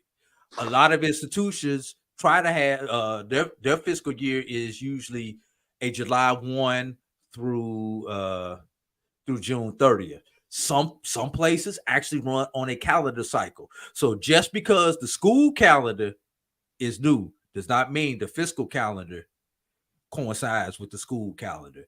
And that's one of those things where administration has to be smart and has to do things knowing where these things come. Because we all know whenever your fiscal calendar is for whatever company you work for, whatever institution. We all know what happens in the fourth quarter, right? You ain't spending nothing in the fourth quarter. You cut. You trying to make budget. Or you waiting on that new pot of money to come in at the start of your fiscal cycle. So you have to deal with it. Just like at the end of the month. Hopefully you got money so you can get them last couple purchases at the end of the month. Or usually not. Usually we need to hold that. We can't pay that to the first because we got to make sure we got this money coming in. I work for city government. I work for county government. I work for universities. That's just the lay of the land there. Bryan, question I wanted to ask you. What do you think affected the two football games more? The heat in Georgia affected the MEAC SWAC challenge, or the time difference affected the Delaware State Hawaii game? Which one do you think affected that game more of those two factors? Drew, I'm glad you asked that, because I respect the argument that you and some others were making about the difference in heat from Virginia to Georgia, but it wasn't that hot in Georgia last night. Matter of fact, it was, and this is according to Georgians, this past week in Georgia has actually been one of the mildest weeks in Georgia for August, this time of year. You know what I'm saying? Like, if anybody who was at the game or in Georgia, those of you who like to get out in the morning and go walk or run, it was kind of cool. You had to put on a jacket. So and look, I'm not a meteorologist. I didn't stay at a Holiday Inn, so I don't know. I don't know what the dew point and the humidity was, but yes, guys were cramping, but that could be a product of bad hydration. Guys were throwing up. That could have been a product of what they ate. So I don't know. So I would tend to answer your question, I'll go with the body clock being more of an effect. And then, and I was going to, before I heard what Coach said, because I didn't know all the details, I just knew they were late. And I knew they were going from Delaware to New York to catch their flight. I didn't know the particulars the way he said it, because I was listening to the MEAC press conference, which I guess was recorded on Monday, and I heard Delaware State's coach talk about their plans. Like, they were going to leave on they were going to leave and they were going to get there and they were going to experience Hawaii, go to Pearl Harbor and do all these educational things because they were going to be there for 5 days, right? And so I would imagine that if you get there on a Tuesday, you can start to get guys' body adjusted to the time difference. I don't know if it works that way, but that's what I would imagine, because I know it might be kind of hard to do that on the East Coast, because I mean, that way you're asking guys to what? Hey guys, stay up at midnight. Yeah, you know what I'm saying? You're asking guys to do that. So it's probably easier when you get over there. But the fact that, as Coach stated, you got guys who didn't show up until Thursday. I mean, damn.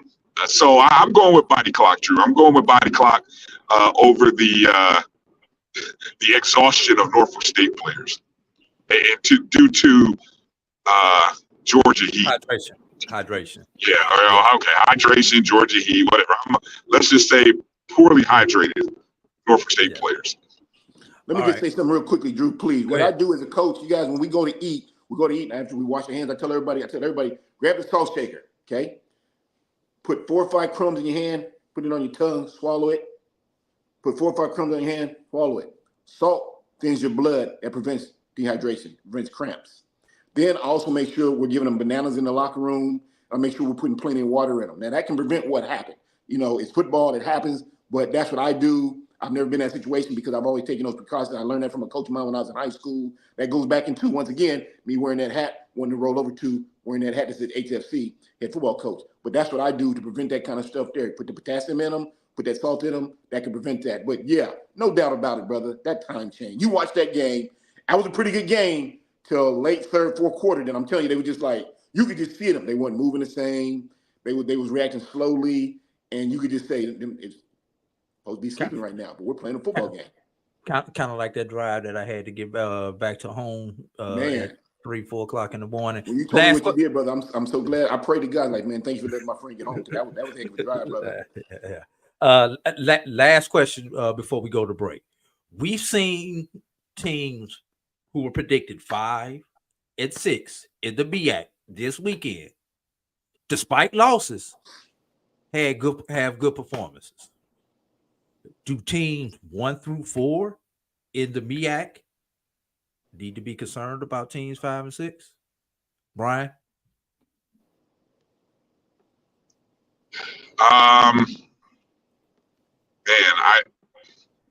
That's a tough one because you know why that's so hard to answer. Because we haven't seen everybody else. Well, no, it's not even that. It's because the MEAC schedule is the last third of your season. I mean, hold that right there. Hold that right there. Throw this caveat in there though. Norfolk State gets to get one of those MEAC games out the way early when they play Central State in the Circle City Classic. North Carolina Central. What did I say? Don't worry about it. Yeah, I know what you meant. Okay, North Carolina Central. Okay, yeah, but they get that game out the way in September, while the other 4 teams in the BCSN have to play the last 5 weeks. They actually get a bye week going in there. So, but going back to the question, do teams 1 through 4 in the BCSN, should they be concerned about teams 5 and 6, or do you think the natural predicted order will play out as it was? We'll just see better competition from 1 through 6 in the BCSN. The predicted order finish will not hold. It's not going to hold. Somebody's going to surprise. Somebody's going to disappoint. I think there are too many unknowns. I mean, to be honest, and it's not. Look across that whole spectrum of MEAC teams. There's so many unknowns. There's no star returning quarterback. And I think that matters. I think it matters. You know, I think people might be undervaluing Howard. That would be the team, to me, that you might have to be most concerned with because of what they're returning solid players in every position, I think, maybe with the exception of quarterback. And they've got the offensive and defensive player of the year. Exactly. You know, so that's what I'm saying. And so that would be the team that I would look forward to seeing what they do. But again, so much of the MEAC and so much of what the MEAC teams, who are they in the non-conference? That's what's fascinating about these teams, to see, can they have some success in the non-conference? If they can have success in the non-conference schedule and not puke on themselves or fumble the bag, so to speak, it could be a real interesting race late in November. Coach, you think the top 4 teams in the BCSN need to worry about predicted 5 and 6 in the BCSN after what we saw this weekend? If it's 2 variables to Norfolk State. Don't forget, they got their starting quarterback comes back in 3 weeks. Okay. If this quarterback they got now, if he doesn't play better, he didn't play bad yesterday, but if he doesn't play better, then we're gonna go back to QB1. It's his job. He's a senior. He deserves it. What does the record have to be for him to stay in? Do you keep him at 2-2? You got to give me a split. You got to give me a split. You can't go 4-0 obviously because you lost. But does 3-1 earn him the job? Oh yeah, most definitely. But 3-1 earns him the job. Or you got to give me a split. What about 1 and 3? No. 1 and 3 says, hey, thank you for filling in. Come on, cool. Let's get back to work. So, okay. But hold on. This is what I'm trying to say. In the next week, if they can find 1 or 2 guys and go get that deep ball, because the kid can throw the deep ball well. That's it. That's what he does. He can throw the deep ball. They find 1 or 2 guys and go get that deep ball to go with that running game. I'm one of the top 4. Yeah, you got to scratch your head when you get ready to play them because they're coming to play. If they can't find that person to go get the deep ball, and this kid goes 0-4 or 1-3, then you got to worry about Coons coming back. And we all, hoping I'm saying the name right. Hope I'm not getting racist, Coons. But we know this kid's an athlete, so we know that. It's with a plural. It's TZ. Coons? Yeah, Coons. Otto Coons. Okay. So there's 2 variables of that. If he can get some wins and they can develop that deep passing game with that running game, yeah, you got to scratch your head because they come. They coming to play, but they're gonna come play. You know what I'm saying? They're gonna be serious business about getting some dubs. If he goes 0 or 1, then Kuntz come back. Then you got to worry about Kuntz and his run game. There's no passing game. So now you 7-8 man front that box, and you can slow that down. I don't know if you're gonna just stop it, but you'll be able to slow it down. They can run the ball no matter what you put in front of them. What would Delaware State make any noise based on what you saw Saturday? Would they be able to make any noise? No, but don't sleep on them. You know, remember what I used to do when we was in high school? We used to get our schedule, and we knew 3 teams were just horrible. We go ahead and put W's by them. You can't do that to them. You can't do because if you do, you're gonna look up in the 4th quarter. You're gonna be like 17-20, but we're at 17 and they're at 20. Whoa!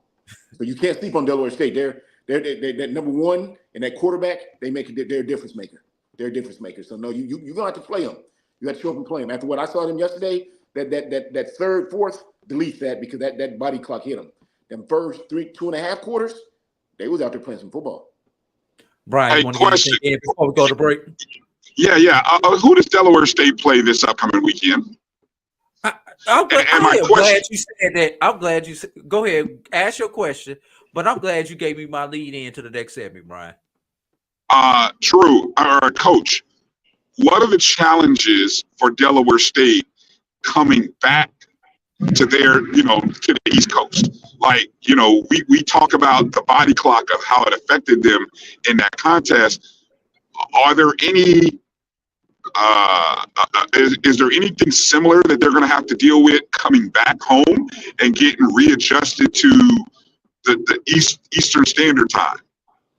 Their body's already set for the Eastern Standard Time. You're going to get plenty of rest from Hawaii to LA and from LA to wherever you're going back home. So your body's going to already be back. You're going to be plenty rested. You're going to sleep on the plane. You ain't going to stay up just playing video games and all that stuff there. You'll probably starve there, but you're going to get some naps. You're going to get some rest.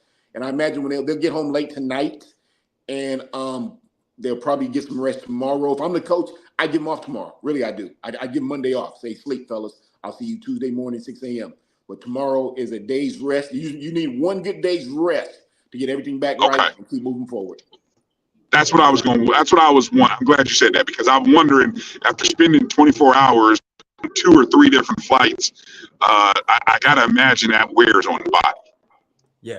Just to answer your question, Brian, they are on the road at Sacred Heart this upcoming Saturday. Who's that? Delaware State? Yeah, Delaware State's on the road at Sacred Heart. So Sacred Heart any good? We'll talk about that a little bit later, Coach. Who knows? No, okay. So did the bus company saying they take it? They're gonna give them their money back? Is that what I'm reading? Who said that? What do you say?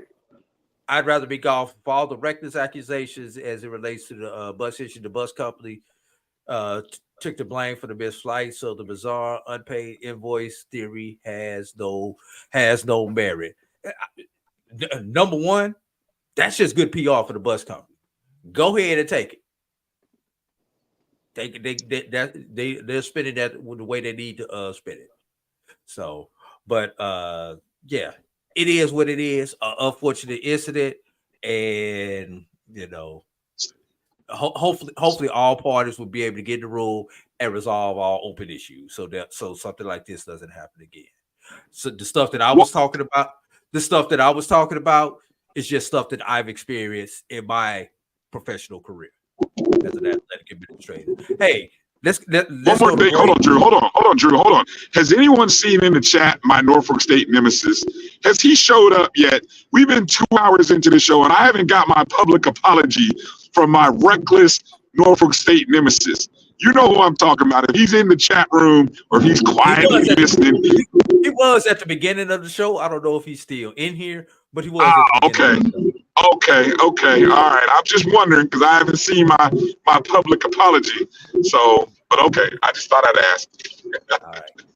Hey, when we come back from the break, we're going to talk about the games of the week for this upcoming week. We got a ton of them. We still got some teams who won't be playing this week, but most teams will be playing. And we're going to pick out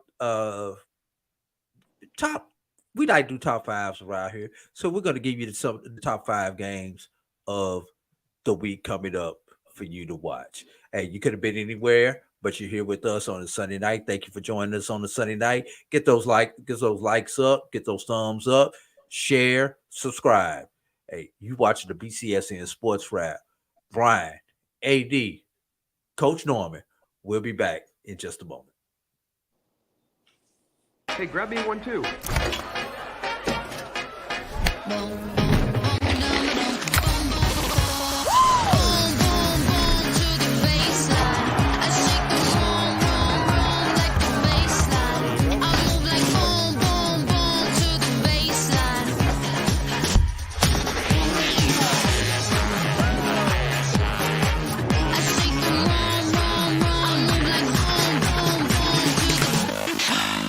This is Brian Fulford. A.D. Drew and I are co-hosts of the BCSN Sports Wrap. We talk about all things related to HBCU athletics. From the games, teams, coaches, and fan interest stories, we cover it all. You can find our shows on Facebook at BCSN Sports Wrap, YouTube at MyJBN Online, and everywhere you listen to podcasts like Anchor, Spotify, Google, and Apple Podcasts. You can also find the show on the Jericho Broadcast Network's app. Make sure to download. We look forward to you joining the conversation and being a part of the show. This is the Dean of the College of HBCU Sports, Kenyatta Cavill of Dr. Cavill's Inside the HBCU Sports Lab with Mike Washington and Charles Bishop.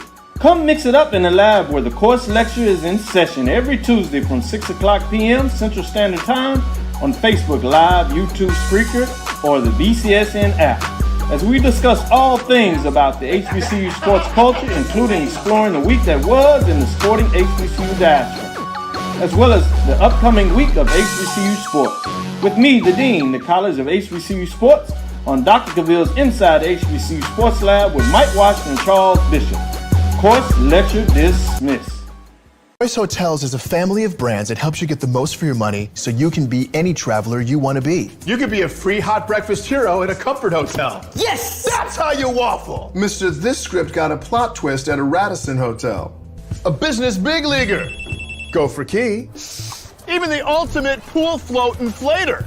With 22 brands and the best value for your money, Choice Hotels has a stay for any you. Book direct at choicehotels.com, where travels come true. Gotta get the corners. You're looking for the latest information on Southern University sports, the Southwestern Athletic Conference, and HBCU athletics. There's only one place to go. Tune in to the Carlos Brown Show, exclusively on the Black College Sports Network.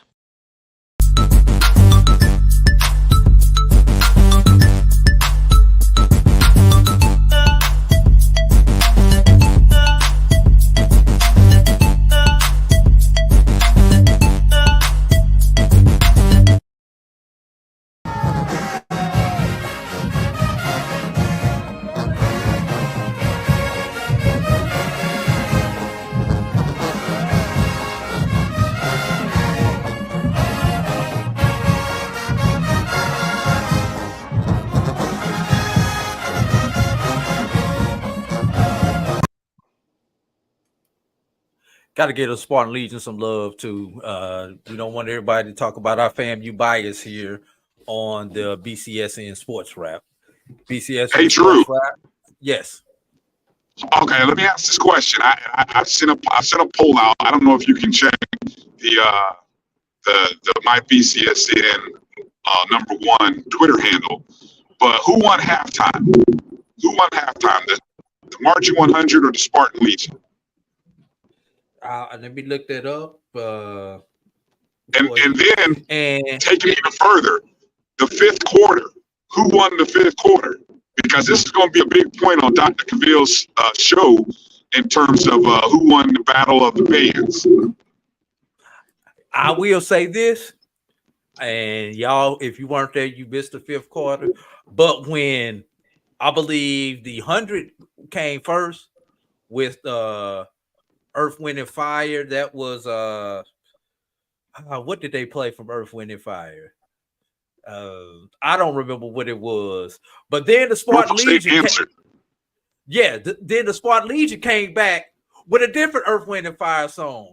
And for me, Earth, Wind, and Fire is like my favorite band of all time.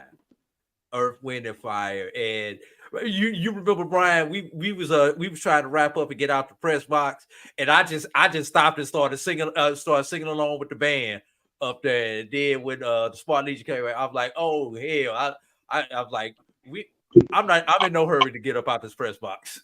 Right. Oh, but the 100 entered with that Coming to America. That when the 100 hit him with that after the Spartan Legion came, I was like, yo. And I've heard the 100 play that anthem from Coming to America, but man, it sounded good. Yeah. Brian, I think this is what you were waiting for. What's that? Lennon Blow says, I'm right here, Brian. Congratulations. All right. Thank you, Lennon. Appreciate you. Hey, it was a good game. Well, let me say this. Let me say this to Lennon and to all the Spartan Nation. You have something to be proud of, and I wish the Spartans great success this year because y'all look really good, and hopefully that continues and carries on.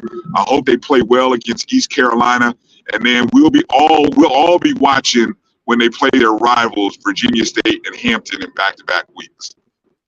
Yeah. But in typical Lennon Blow fashion, Brian. Oh man. Cheap shot. We'll be back in Atlanta in December. I hope so. And I like the confidence. I cash that check. I love the confidence, Lennon. I love it. I love the confidence. You're supposed to have confidence in your team. Wait a minute. One more from Lennon. Oh boy. Y'all know my Spartan Legion won both halftime and the fifth quarter. Oh, there we go. And see, come on. I need somebody who's not. I need an unbiased opinion. I can't.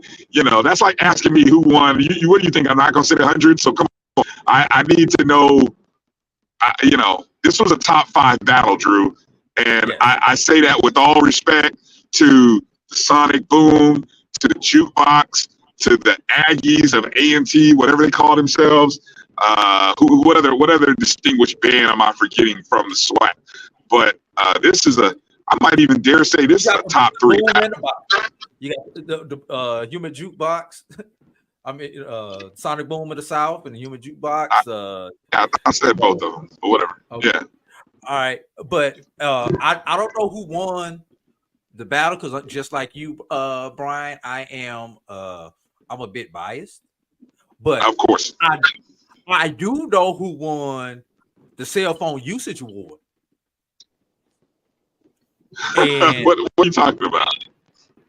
At halftime, I went to use my to do something on the internet on my cell phone. I could not get my internet on my phone because there were 22,000 people in the stadium. Looked like they were all using their cell phone and using all the Wi-Fi band at the same time. And it happened. And it only happened when the 100 was on. I swear to God, when the Spartan Legion came out there, my phone, I was able to use my the internet on my phone. Same thing with my and my iPad and my phone are on 2 different networks. Well, that tells me who won the contest. Then that tells me who won the contest right there. My phone is on Verizon. I could not get service on either one of them during halftime. Yeah. Well, again, I'm curious to see what people think. Of course, those people who aren't biased, the non-FAMU, non-Norfolk State folks, I'm curious to hear what those folks think. Who won the 5th quarter? Who won the halftime show? Tamara T says both halftime show were great, but the 100's Olympic tribute was fire. I think the 100 was more entertaining. Yes, I do think that was good. I had a picture of it. I took the pictures now from earlier, but you saw the picture earlier that I had with the matter of fact. I think think I've still got it. Let's see. Here we go. I saw it. Let's see if I can let me slide through to it. There it is, right there. That's what Tamara T is talking about. Yeah. Now, here's something that I will say: the pregame was kind of clunky. It was clunky. Yeah, I'm not gonna shade Norfolk State. Instead, rather, I'm gonna give major props to Jackson State, because last year Jackson State was the home team and they led the pregame. And so after Jackson State played the national anthem, they got their crowd excited because they went into their anthem. And that was powerful because they got the fan base. And that's one of those things, Drew, that I think separates bands. When we talk about band rankings, and I know Dr. Gaville may talk about this on Tuesday's show when they get into the band battle, the band rankings, that separates good and great. Knowing how to engage with the crowd. And Jackson State, I hate to say this, anytime I have to give props to Jackson State, I cringe. I get a little tight. But their band does a great job of engaging right on the rip. So does the 100. But I was a little disappointed that Norfolk State, after they played the national anthem, didn't do anything to kind of they didn't have a theme or anthem song as they were coming off the field. It was kind of like we almost had dead air for like 2 minutes. It was kind of odd. Yeah, I will say this, Brian. If you just talk about stand bands, as far as just what they do in the stand, not on the field, not fifth quarter, not zero quarter. I mean, Jackson State is probably number one. Southern's probably number two. I hate to say it. Those are probably the two top stand bands that are out there. What's a stand band? That's just them playing in the stands during the game. What they do in the stands during the game to keep the crowd hyped, to keep the players hyped, and everything like that. Those are probably the two of the best bands that I have seen engaging the crowd during the actions on the field. And part of that is knowing when to play and when not to play. And I am going to say this. There were times and what to play. But there were times on yesterday when both bands, the Legion and the 100, were playing, and the referee was trying to communicate with the press box. Do what they want to do. They were playing when the play was going on and the wrong team was playing. You're only supposed to play when your team is on offense. And they were playing when their team was on defense. I was surprised that didn't get a flag or a warning. I didn't hear any warning, and I didn't see any flag. Usually you get that, and it was close. And I think there were a couple of times when the 100 were playing when Norfolk State had the ball, and maybe vice versa. I was really surprised that the refs didn't do a warning or anything of that nature. Yeah, I mean, it was and so I will say this: when it came to stand presentations, both teams got demerits on yesterday with some of the things that they did. But just like the players, it was game one. It was game one for the band also. So I'm sure by the time and the officials too, I guess, right? And the clock operator. Because I think we had more. I counted. We probably had a good 10 resets of the clock during that game. Everybody. Yeah. All right. Yeah. What we got, man? Top five. It's a full slate of games starting on Thursday, Drew. How are we doing this? We're gonna start. We're not going over every flipping game, are we? No. But what we are gonna do, Brian, we're gonna start with the. We're gonna start with our non-D1s. We're gonna go with our top 5 games for the non-D1, and then we'll go with our top 5 games featuring Division One, our Division One schools. And I'm just these are in no particular order. I'm going straight down the matrix, and these are more in alphabetical order. How about a We're only doing 5 though, Drew, right? 5. Right. Don't do 6 or 7. 5, right? I'm gonna give you my 5. Yeah, y'all can throw anything. I will throw a couple of them out there if y'all want to take one off my list. We'll go with your. Hey, you're running the ship, Drew. So if you say these are the 5, these are the 5 games of the week, and we're not going to caveat it by saying these are 80 Drews. These are the BCSN SportsWrap top 5 games for week 1. And with that introduction, one game: Albany State at Valdosta State, a regional rivalry. These two teams are only about an hour and a half apart from each other here in South Georgia. Valdosta State, one of the top ranked teams in Division II, coached by former Texas Southern coach Tremaine Jackson. He was on coaching staff at Texas Southern, played at Texas Southern. We had him on the show. We had him on the show last season. Yeah, and I always joke with Tremaine, you know, when all my HBCU D2s get eliminated in the playoffs, I start rooting for Valdosta State because they're coached by HBCU alum. And there you go. They're 45 minutes from my house also, so great with that. But yeah, this is that's a regional matchup there, and that's gonna have a lot to do with regional ranking. So that's gonna be a very, very important matchup here for Super Region 2. How about this one? How about defending small school black college champion Benedict taking on Virginia State on Sunday in the NFL Hall of Fame Classic in Canton? Yeah, the debut of Coach Dickerson taking over at Benedict, and Dr. Frazier of Virginia State, who I don't know if he was selling wolf tickets at the CIAA presser to the football media day, or whether he really believes that this team is not going to be, at least at the beginning of the season, as good as many people expect them to be.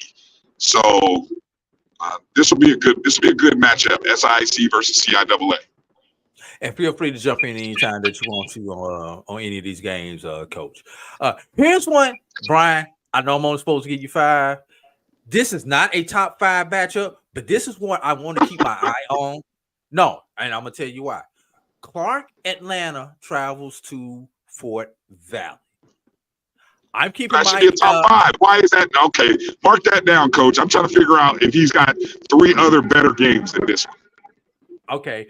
And you see the other 3 out here, but obviously Clark Atlanta, Teddy Keaton comes over from Allen, brings damn near everybody from Allen into Atlanta, and now they're out there playing. They won't be on the red turf this week. Do we call that the bloodthirst and tears turf? Yeah, I like that. We call that blood tears turf. Anyway, trademark that. I'm gonna send that up there to Atlanta, see if they like that one.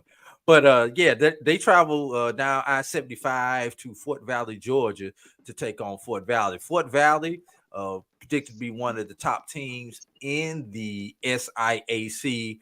A lot of people have Fort Valley and Albany State beating back-to-back weeks, not only in the Fountain City Classic, but in the SIAC championship game the following week. So very interested.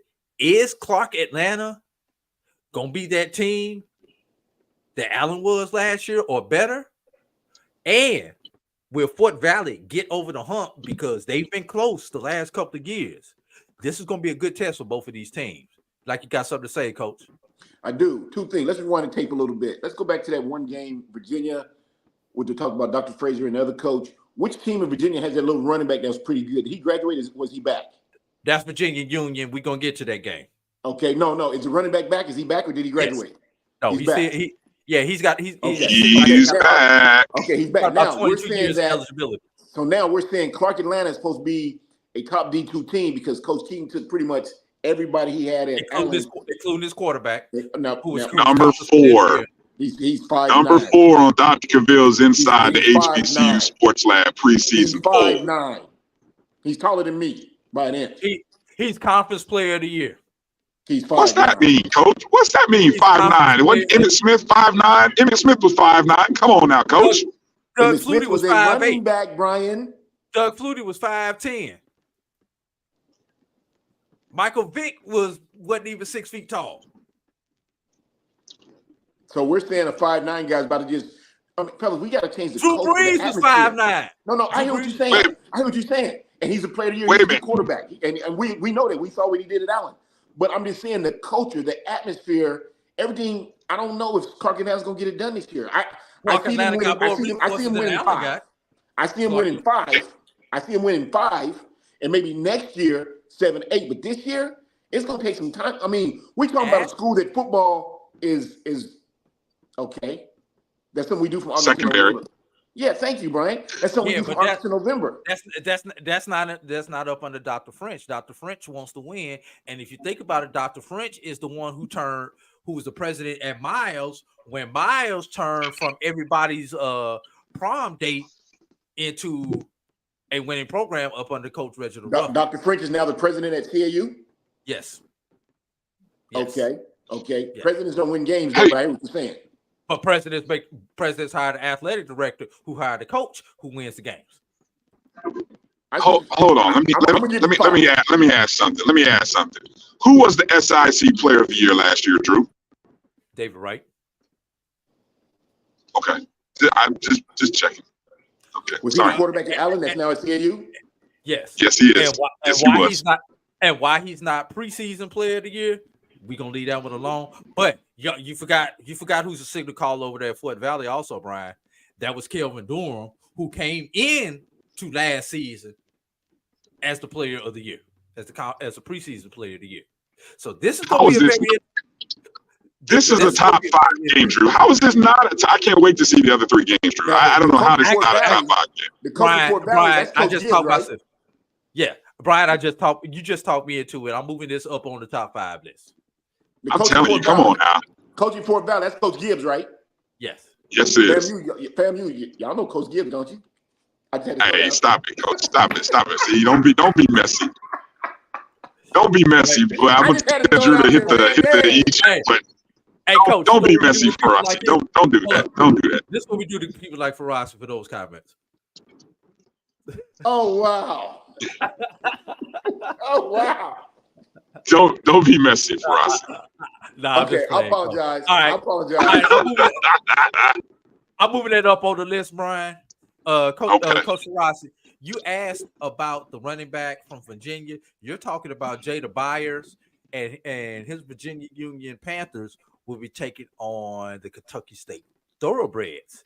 I think I'm moving that game down to the keep an eye on category now since you maybe move my other game up, Brian. There's a lot of people. There's a lot of people hyping up. That's what I keep hearing. I've got a lot of Kentucky State is getting a lot of hype from a lot of people. So this is going to be a show me game right here. This is a show me game to see. And Virginia Union has 20. I think I heard this from from Dr. Parker. They have 20 returners, 20 starters coming back. I mean, damn, 20? Yeah. Wow, that's a lot. Yeah. So okay, let's see what Kentucky State's got. Since everyone's typing up Kentucky State so much. Yeah. They're throwing the ball. They're running the air raid offense. All right. That's my other game to watch right there, Brian, because I've got these 2 on the list. How about Miles at West Alabama? Once again, that's going to be a regional matchup that's going to go a long way in determining whether the SIAC is able to get any additional teams into the playoffs. Miles, third year up under Coach Sam Shade, is really expected to make that next leap. They were 6-2 last year. They're expected to be in contention once again for the SIAC championship, taking on a very good West Alabama team. And my final game of the 5, how about Tuskegee and Johnson C. Smith? Red Tails Classic. This will be Sunday night, ESPN 2. Here's what's interesting about this one. Tuskegee won the Red Tails Classic for the first time last year, even though it's essentially their classic. It's like the OBC is for FAMU. That was the third year of the classic. Who did not coach in that for Fort Valley last year? That would be one coach, Maurice Flowers. Maurice Flowers won the first two Red Tails Classic. Guess who the coach of Johnson C. Smith is? Coach Maurice Flowers. Coach Maurice Flowers has a better winning percentage in the Red Tails Classic than the host team Tuskegee has in the Red Tails Classic. Tuskegee 1-2 in the Red Tails Classic. Coach Maurice Flowers 2-0 when he was at Fort Valley in the Red Tails Classic. I smell an upset. So Tuskegee, Johnson C. Smith, Crampton Bowl, Sunday night, ESPN2. But those are the 5-ish games. I'm gonna tell you, Drew. I would move out the Virginia Union Kentucky State game. I'll be honest. Of the 6, that game would be number 6 on my list. That's why I said that's the game. That's the game to watch. That's the game to keep an eye on. That's the ish game. We're in agreement. All right, Coach, you like those games? I like those games. Only game I'm kind of suspect about. I mean, well, not suspect, but I'm scratching my head is that. Correct me if I'm wrong. Isn't the Orange Rum Classic on Sunday too? Yes. Are they different times? Because if they're the same time, OBC, we already know who's doing what. OBC comes on in the afternoon. The Red Tails is in the evening. Okay, what's the difference between afternoon and evening? I think the Orange Blossom Classic is scheduled for 3:00 Eastern, Brian, if I had that correct. Yes, that's correct. Okay. And then the Red Tails Classic is at 7:00 Eastern, I believe. Okay. So yeah. So okay. Yeah. I got it. So you barring overtime, you should finish the Orange Blossom Classic before the Red Tails Classic. Now, where you do have the overlap is with the NFL Hall of Fame Classic. That's going to overlap with the Orange Blossom Classic. Well, I'm not worried about the NFL. I'm watching the Orange Blossom. No, on NFL Classic. That's the Benedict and Virginia State game. Oh, okay. Yeah. So those are our top 5. And just for full disclosure, Coach Langston is off this week. Langston's taking their one of their buys to open up the week. They won't be playing until September 7th. All right, Brian. We're gonna do a quick one, and then we're gonna come back with keep it going, Drew. We're almost there to the finish line. All right, Brian. I'm just saying, I'm almost home, Drew. That's why I want to be able to, kind of time this right, where we finish the show right. I think you said 2.5. How far are you? I'm about 15. I'm about 15. I'm in Orlando. I'm about 15. Yeah, 15 minutes to the house. Oh, okay. All right, Brian. It was time for our scheduled break, but Brian. Take the break, Drew. Take the break. All right. Hey, come back last segment. We're gonna go to the Division I top 5 games and give our closing and parting shots. You could have been anywhere, but you're here with us on the Sunday night. Get those likes and shares up. Subscribe. Send it to a friend. Make sure you tune in. Make sure you go to the BCSN Pod Zone if you miss any portion of this. And you can find it anywhere that you find your favorite podcast. Coach Farasi, Bryan, A.D. Be back in just a moment. Choice Hotels is a family of brands that helps you get the most for your money so you can be any traveler you want to be. You could be a free hot breakfast hero at a comfort hotel. Yes! That's how you waffle! Mr. This script got a plot twist at a Radisson hotel. A business big leaguer.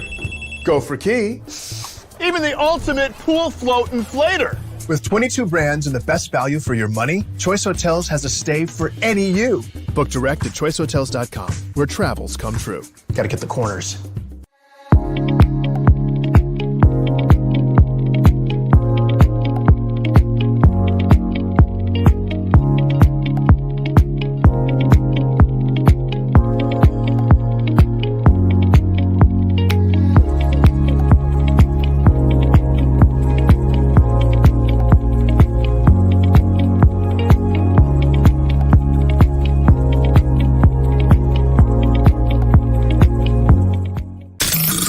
The human voice has always connected audiences with experiences. Major brands all across America have trusted Kever's voice time and time again. Conversational, powerhouse, intelligent, and sincere. That's the voice you need for your creative marketing process. KeaversVoice.com. Kever's Voice, Kever's Voice, KeversVoice.com. Always on, all the time. Since 2002, Empowerment Resources, Inc., a nonprofit organization, has empowered more than 1,500 youth and adults in Duval and surrounding counties. Through its programs, Journey into Womanhood, Girls Mentoring, Life Skills for Teens, and Parenting Education Coaching. To get involved with programs, volunteer, or donate, visit www.empowermentresourcesinc.org. Follow us on social media, facebook.com/empowerment.resources and instagram.com/empowermentJAX. Troy, you work here? I'm never not working. Like Head & Shoulders Scalp Shield technology, up to 100% dandruff protection, even between washes. Never not working. Never not working. Never ever not working. Head & Shoulders Scalp Shield. Never not working. When you're looking for the latest information on Southern University sports, the Southwestern Athletic Conference, and HBCU athletics, there's only one place to go. Tune in to the Carlos Brown Show, exclusively on the Black College Sports Network.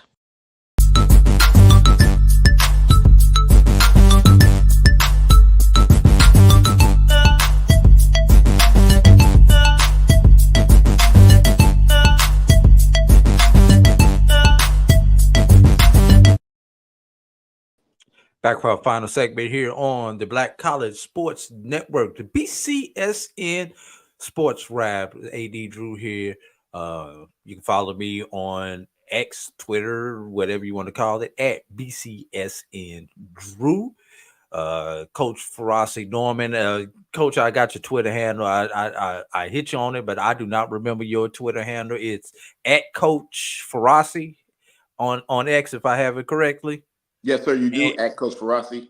Yes, and you can hit Bryan up on X also at DRB365. All right, y'all. Now it's time for us to get into our top Division 1 games of the week.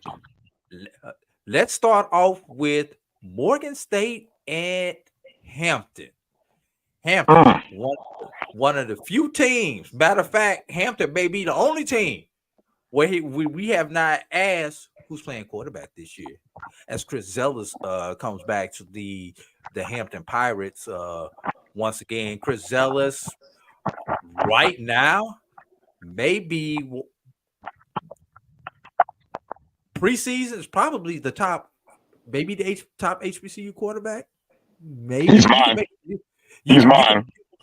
You could make an argument for him being the top quarterback coming into the season out of the HBCU quarterbacks. There's a guy down in Grambling who may say throw my name into that race, but really outside of those two coming into the season, I'm not saying that's how it's going to be at the end of the season, but coming into the season, you can definitely make an argument that those are the top two quarterbacks going up against who a lot of people are saying is going to be the number one defense in the MEAC. So what do we think about this game, fellas? Hampton not to cut you off, BF, but Hampton has an interim head coach, don't they? Yes, their head coach was let go after spring practice. Don't know the details about what happened with that, but they did go with somebody on staff at that point in time. Bryan, you might want to mute while until you get ready to talk, because I'm getting a lot of feedback from you. But yeah, they went with an interim coach. He was let go after spring practice, and he brings them into the season. So, but like I say, the coach was already on staff. So, and this season is going to be an opportunity for him to audition for the job. Here, we saw Winston-Salem go with an interim coach for 3 years. So, before they gave him a contract. So, it is what it is at that point. Like I say, Coach Damon Wilson top defense when he was at Bowie State. That has translated up to the Division I level at Morgan State. And who can forget last year when Morgan State almost pulled off the upset against Northwestern. Morgan State's supposed to be one of the better teams in HBCU football, period, this year too, correct? The question with Morgan State is, what are they going to do offensively? Do they have a quarterback? Are they going to get their offense together? Because no one, the two teams no one has questions about defensively are Alabama State and Morgan State. Everybody has questions about what those two teams are going to do on offense. And all the pundits say if those two teams get their offense together, they're championship level teams. Brian, let me get your 2 cents on this. I'm looking forward to it. I think it's a great matchup for my preseason quarterback of the year, Chris Dillis. And I think the young running back, Elijah Burris, I think is his name. That's a lethal 1-2 combination. And I think what I've taken away from the fact that Hampton didn't lose a lot of players. Brian, I'm getting some feedback, like you changed your audio or something like that, because I'm not hearing you clearly. I don't know if you changed your device. Yeah, something happened. I'm on my headset. You sound better now, though. All right. Well, I'm closer to home. I don't know, what the signal's like right here. So, but anyway, I'll be quick. I'll just say it should be take it as a positive sign that many players from Hampton did not leave when the coaching change was made. So, and I don't know if that's because there was little time to change or transfer, or is it because they actually liked the coach who was elevated to the head spot. But it's a great opportunity for Hampton whenever they get a chance to play in these HBCUs. I remember last year, Hampton either went 4-0 or 3-1 in the non-conference before the NCAA schedule, right? They start. I believe it was 3-1, and at one point in time, the computers here at the Black College Sports Network had them number 1 for a week. Yeah, so great opportunity for Hampton to really show their mettle, and I'm looking forward to seeing what Hampton does. Yeah, and there are plenty of games that people are putting into the chats. Some of them are on our list, some of them are not. We'll continue to move on. I mentioned a team that quarterback is the issue, has been the issue in the past. Defense has not been the issue. Well, that being the Alabama State Hornets. Well, they traveled down to Miami, Florida to take on the North Carolina Central Eagles in the Orange Blossom Classic. That game is going to be Sunday. And if you're going to partake in that game, we ask that you tune in to the Black College Sports Network, where we will do our radio broadcast of the Orange Blossom Classic there in Hard Rock Stadium in Miami. North Carolina Central, FCS playoff team from a season ago. If Davis Richards does not get hurt in that game, in that playoff game, may have been a different outcome for Central, as a lot of people had Central winning a couple of games in the playoffs last year, but he did get himself hurt in that particular game. But he's not there anymore. The quarterback who came on for him last year is now the incumbent starter there at Central. And for Alabama State, it is expected that Andrew Body is going to be the starter, but it is not yet confirmed that he will be the starter there for Alabama State. A lot of people have some questions about whether Andrew Body is going to be the man at Alabama State. Started off good at Texas Southern, was not able to stay healthy. So we only saw him for really half of his freshman season put up any type of numbers. Last season was pretty much a washout. So Orange Blossom Classic, Alabama State Central. Gonna start with you this time, Brian. That's the story of the year, Drew. The way you just led that, I don't know if you were just trying to hype people up, but if everybody is not starting that game, that's the story of the season. My God, that's the story of the season if everybody is not starting that game. All right. Coach Farasi. We know that Alabama State has good defense. Their head coach is a defense-minded guy. Offensively, the kid came over from Texas Southern.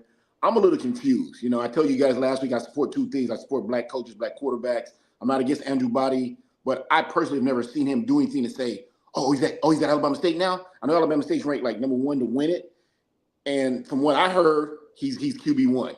And so I'm thinking, okay, I'm going to have to watch this kid to see if he's who he says, because I know everyone said Andrew Body, but, I judge quarterbacks on W's and L's. He's not a very big guy. Honestly, he should probably be a receiver or a DB. He's athletic, but he's not a very big guy.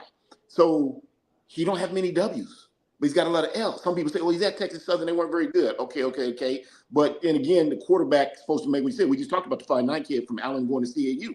Okay. I mean, he's going to be a difference maker. So if he is QB1, which I'm understanding he is, I'm going to have to watch this game and see what this kid's really about, because right now I know they got a good defense and I know they can run the ball. Can he be that push over the top? Can he be that push over the top? Now, North Carolina Central, from what I understand, I saw that coach a couple weeks ago on a coach's show. His team's still upset about the Howard game. And they should be. And then they're upset that some people are downgrading him a little bit, that they're not who they're supposed to be. So according to what he's saying, he's about to let his boys off the leash. They got a good team. They're ready to go. He's saying, hey, we're still number 1. We're still the best. We're going to prove to everybody. And I know he's a good coach. We've seen him work. We've seen his team. I got no doubt he's not reloading. He's just putting new bullets in the gun. So they're set. So Andrew Body, he needs to show up. He needs to show up because defense is only going to be able to do so much against North Carolina Central. They're only going to be able to do so much. So he's going to have to show up and say, hey, this is the reason why I'm QB1. This is the reason why I transferred over here. This is the reason why coaches and everybody's, shouting my name on internets and platforms and all this stuff like that. If not, then North Carolina Central's going to get that one. They're going to get that one. All right.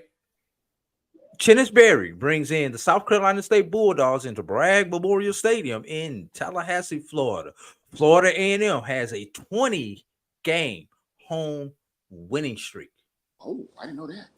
Florida A&M has not lost to an HBCU not named Jackson State since the pandemic, since before the pandemic. Chennis Berry has won his last 23 consecutive games in the regular season. What gives, fellas? We're BF. Go ahead, coach. Okay, no problem. Chennis Berry's a good coach. We saw what he did at Southern. We saw what he did at Benedict, and I have no doubt he's going to do the same thing at South Carolina State. He inherits a good team. They got some of those big linemen that I was indulged in love with last year. They're coming back. He's got 2 of those good backs coming back. He's got good defense coming back. He brung up a good number of his players to come with him. So that's going to be a good thing. I did not know FAMU was on a 20-game win streak. That's a hell of a streak to 20-game home win streak. At home. Okay, that's a heck of a home streak to defend. So as Coach Cozy, that's the first thing you're doing at your team. Fellas, we're on a 20-game home win streak. I believe 2018 was the last time they lost at home. So you got to have a good hard practice next week. I'm throwing that out there every day, all day. We have a 20 home game win streak. We're not losing this one. We're just not losing this one. And they played well last week. Once again, clean up the little bitty thing, run the ball better, FAMU. Use Dean. He's back there for a reason. Use that big line and make it 21 straight. But I see that being a good game. I can't say who's going to win because I don't really know what Chennis is doing over there. I know Chennis is a good coach. He's inheriting a good team. We saw what FAMU did yesterday. They do a little cleanup. I see, I'm going to say 28-31. Brian. Yeah. Thanks for that clarification, EA. We lost to Jackson State and South Carolina State in 2018. Yeah, but Jackson State was at the beginning of the season, and South Carolina State was the end of the season. Correct. Is that not a part of the 20 home win streak? That was the last game. South Carolina State. Last game they lost to was Jackson State. South Carolina State at home. Remember, in the 2 games that they 2018. lost to Jackson State were in Miami in the OBC. Correct. Yes. All right, but Brian, South Carolina State, Florida A&M. That's one of our 5, right? Oh, yes. Yeah. I mean, it is what it is. But the home opener for the defending HBCU national champs, 20-game home winning streak, the debut of Chennis Berry, who many people regard as one of the rising stars. So it'll be interesting to see how he puts his footprint on this historic and storied South Carolina State program. I think FAMU's gonna be in for a dogfight. No pun intended. All right. Let's go off of the map a little bit with this game. We've got an HBCU against a non-HBCU, but this is against the 13th member of the SWAC, as Southern takes on McNeese State as one of our games to watch. Southern team that a lot of people don't really know what to expect out of Southern this season. The computers at the Black College Sports Network, like Southern, they had them as the number 5. I think they're going to finish 5th at the end of the season. McNeese State, a program that is not afraid to play other members of the SWAC. They're one of the few teams in that region that does not mind playing SWAC teams, does not mind traveling to play those SWAC teams, although they got the 2 SWAC opponents at home this year. They play Alcorn State later on this season at home also. But Southern traveling to McNeese State on Saturday. Ryan? I'll be honest, Drew, I'm surprised you picked this one. Let me ask this: Are you counting the Thursday games?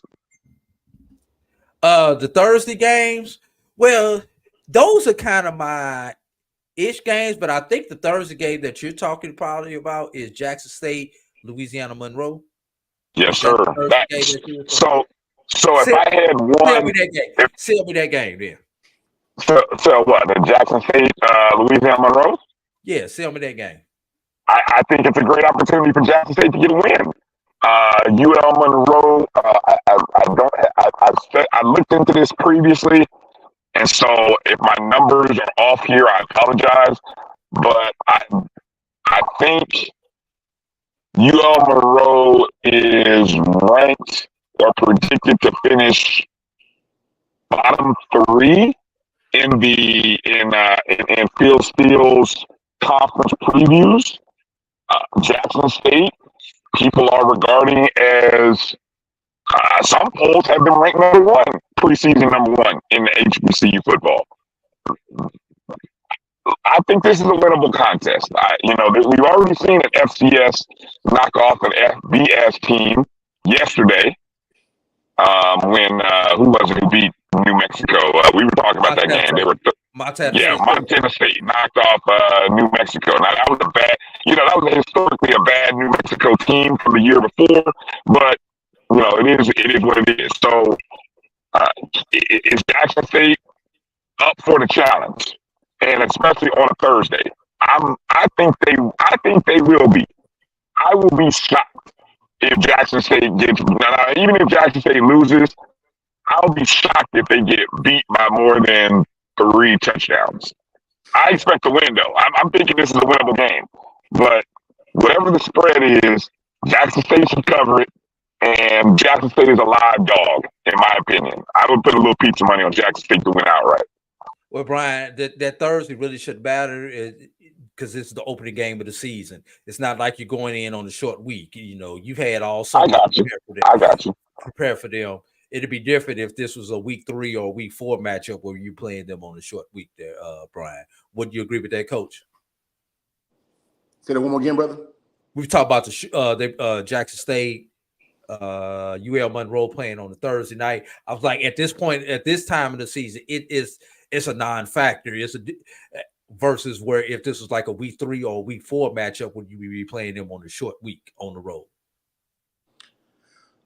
I got Jackson State the reason why TC Taylor's going into year 2, he still got something to prove. Still got a couple of doubters out there. I think that brother's a good coach. Then, like we said last week, he got 85% of his team coming back, and they were what, 7-4 last year? They weren't bad. I mean, to me, 7-4 is a good record, and everything like that. But some people pooped on 7-4 probably because they got hung up on what Dion was doing. But 7-4 was a good record. So you got 85% of your team coming back off of 7-4 going forward. That's pretty good to me. On top of, he retained his coaches, so he's got his nucleus there. ULM.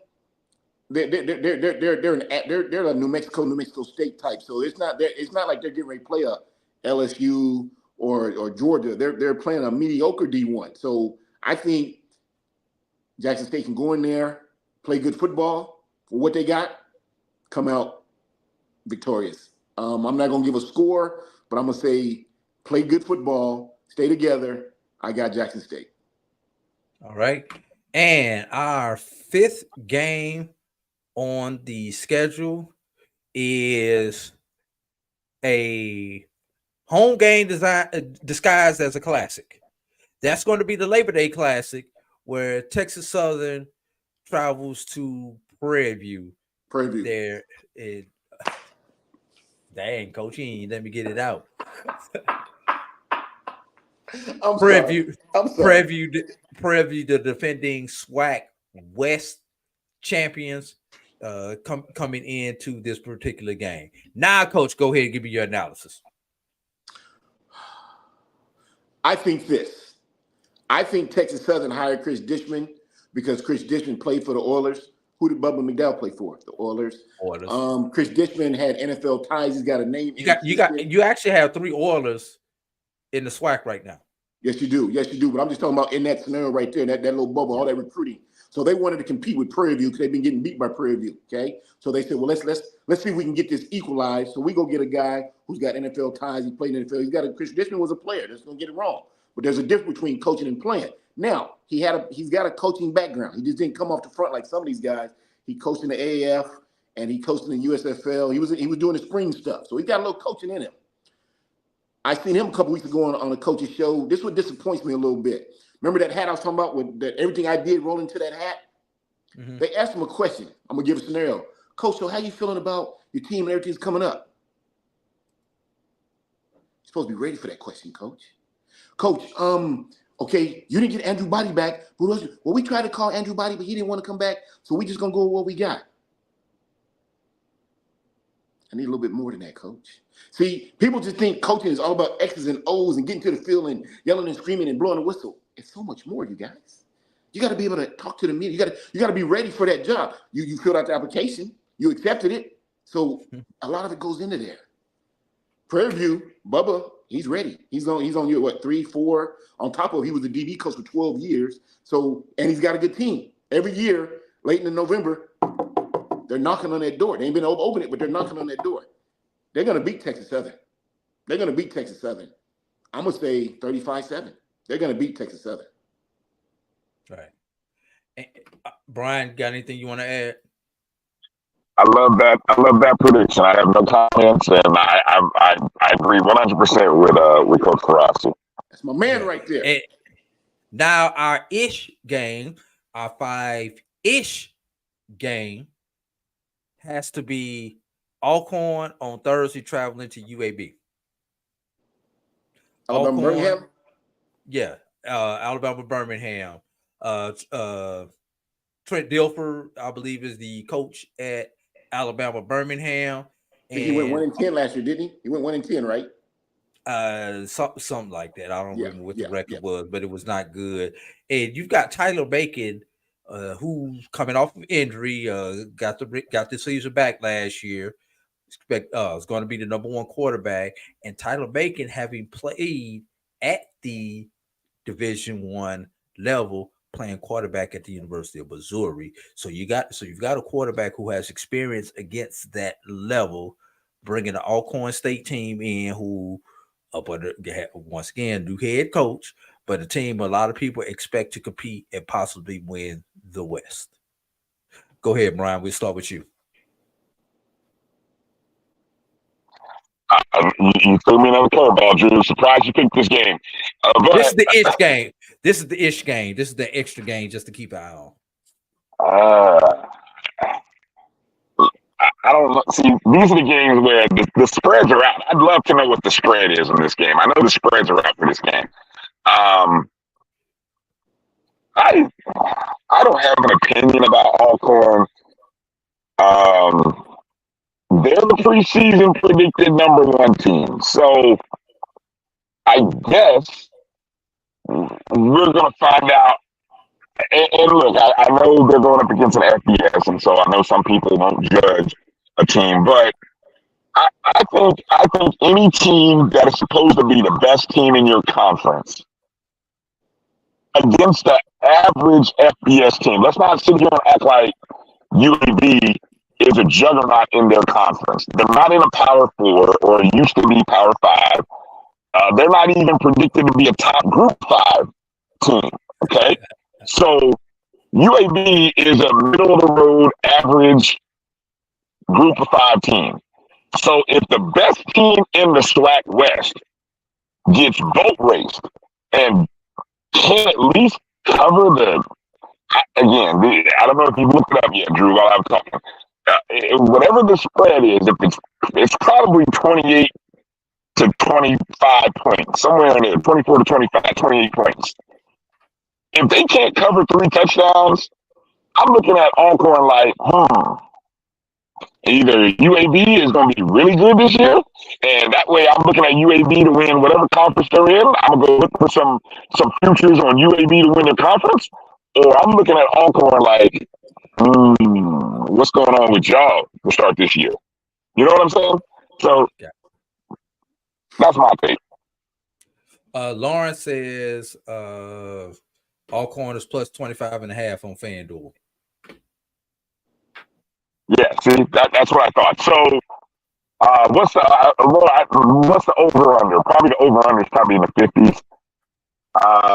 So, and what's always interesting, and Coach, you tell me when you play these games, how the first quarter goes. Like we saw Delaware State get down 14-0, right?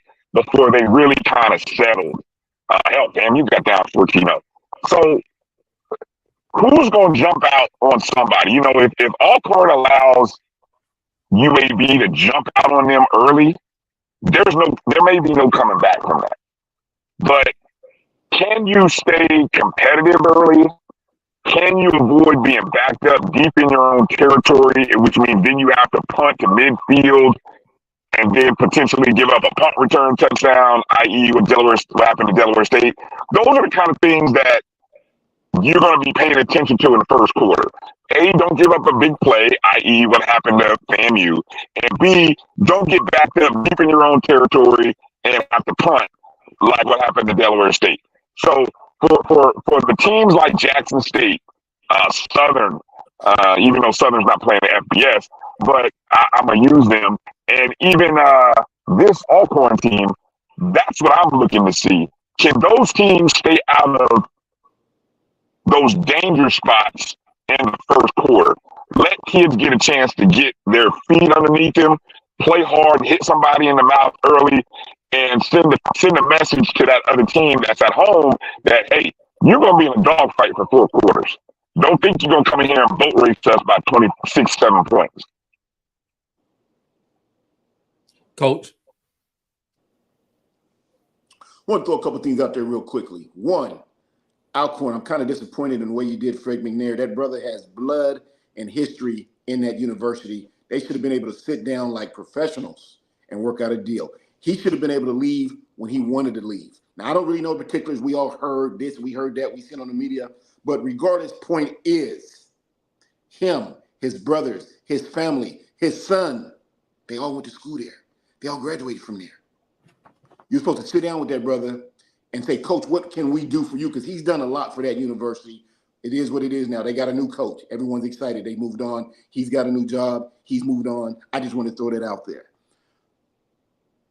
Trent Dilfer is not the guy that's going to turn Alabama Birmingham. They was 1-10 last year, if I'm not mistaken, Drew. They was horrible. So he ain't just going to turn around this year. He's not that guy, okay? I know me and BF talked about it last year, talking about, well, he won a Super Bowl. The the defense, and he had a good running game. He would just happen to be right there. That's the way I'm not taking my words back. He had a good defense, and he had a good running game, and he happened to be right there. What we tell quarterbacks, don't lose it. You ain't got to win it. Just don't lose it. That's what he did. Just don't lose it. So he's not going to turn that team around. Alcorn had a good team last year. I know they brought in some good guys. They retained some coaches. So it goes back to what Bryan just says. Don't give up the big play. Don't get backed up. Come out, run the ball. I'm always saying run the ball. I'm a run the ball type guy. They got good receivers. So you have to use what you got early to get up on these guys. But if you happen to get down 7, 10, 14, do not panic because they're not that kind of team that can just finish you. They're not that. He's not that kind of coach that's coaching that kind of stuff. Now, they're not just horrible. They're D1 athletes. Let's go ahead and give it to them. But I'm Alcorn. Come out there, run the ball. Often, heavy, throw the quick slant game. Test them deep. See what they got in their secondary. Kick the ball. Get some points. Okay? Fight, and look up in the fourth quarter, and it might be a 10-13. You're right there. It might be a 20-23. You're right there.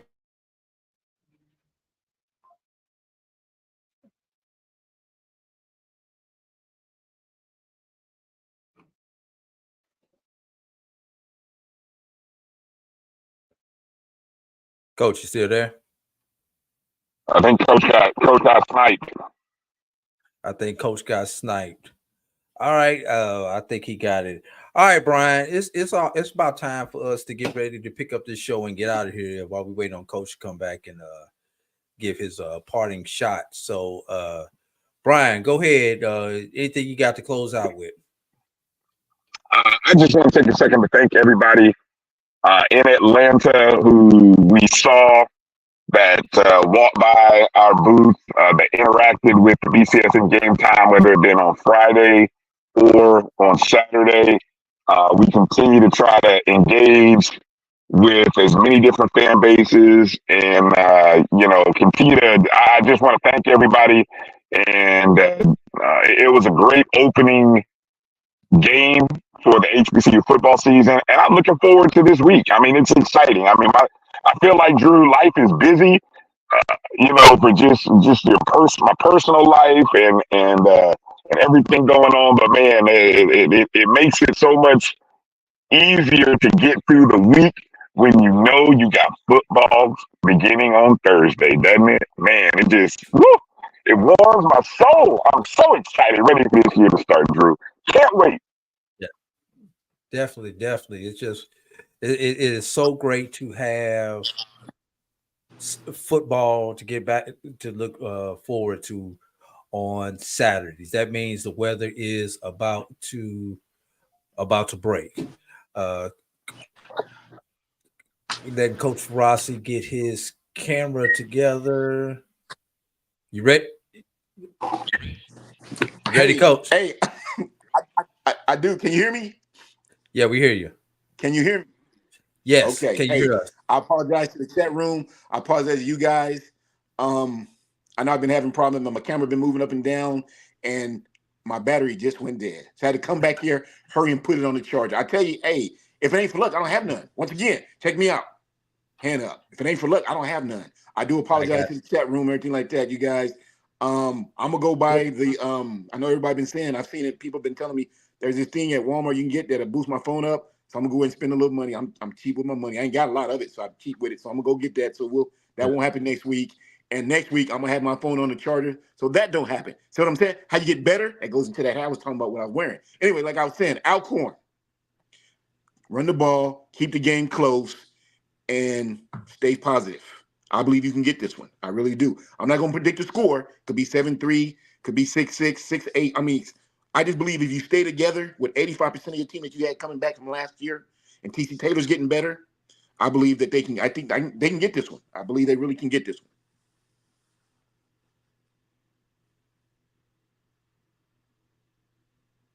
We there? My fault. I muted myself. Any party shots you want to give? Because we're ready to pick up this show and get out of here. Can you hear me, Coach? Hello? Coach Norman, can you hear me? Bryan, can you hear me? I hear you. Let's get us out of here, Drew. Let's get us out. I think, Coach, you can't hear us, but looks like we're gone. So hello? We're here, Coach. Can you hear us? Something's going on. There we go. Let's get out of here. Let's pick up and get out of here, Drew. We got a busy day starting tomorrow. Yeah, busy day, busy week. First day of classes in Tallahassee coming up tomorrow, and hey, let's just have fun. We got 3-day weekend coming up next weekend, y'all. Hey, won't be on next Sunday. We will be here next Monday because we're going to be in Miami next Sunday for the OBC. So we're going to bring the show to you on Monday. So please adjust your schedules accordingly next week. So but tell them to check out the online. I think you did this, but I'm gonna say it again. Check us out. We'll be doing the radio call, the online audio only call of the Orange Blossom Classic next Sunday. So that'll be fun. Yes, it will be. Been a long time. Got to dust off my radio skills. I don't know if you know this, Brian. I started out on the radio as an overnight DJ. No, I did not know that. Learn something new every year, every day, every week with you, Drew. Yes. My DJ name was Quincy Knight, and I started off with a little Quiet Storm show. Oh my God! Jesus, help! Let's go. Peace out, everybody. Let's get out of here, Drew. Pick it up and let's get out of here. So for Coach Farasi Norman, Brian Fulford, this is A.D. Drew. Travel light, everybody. Wahala.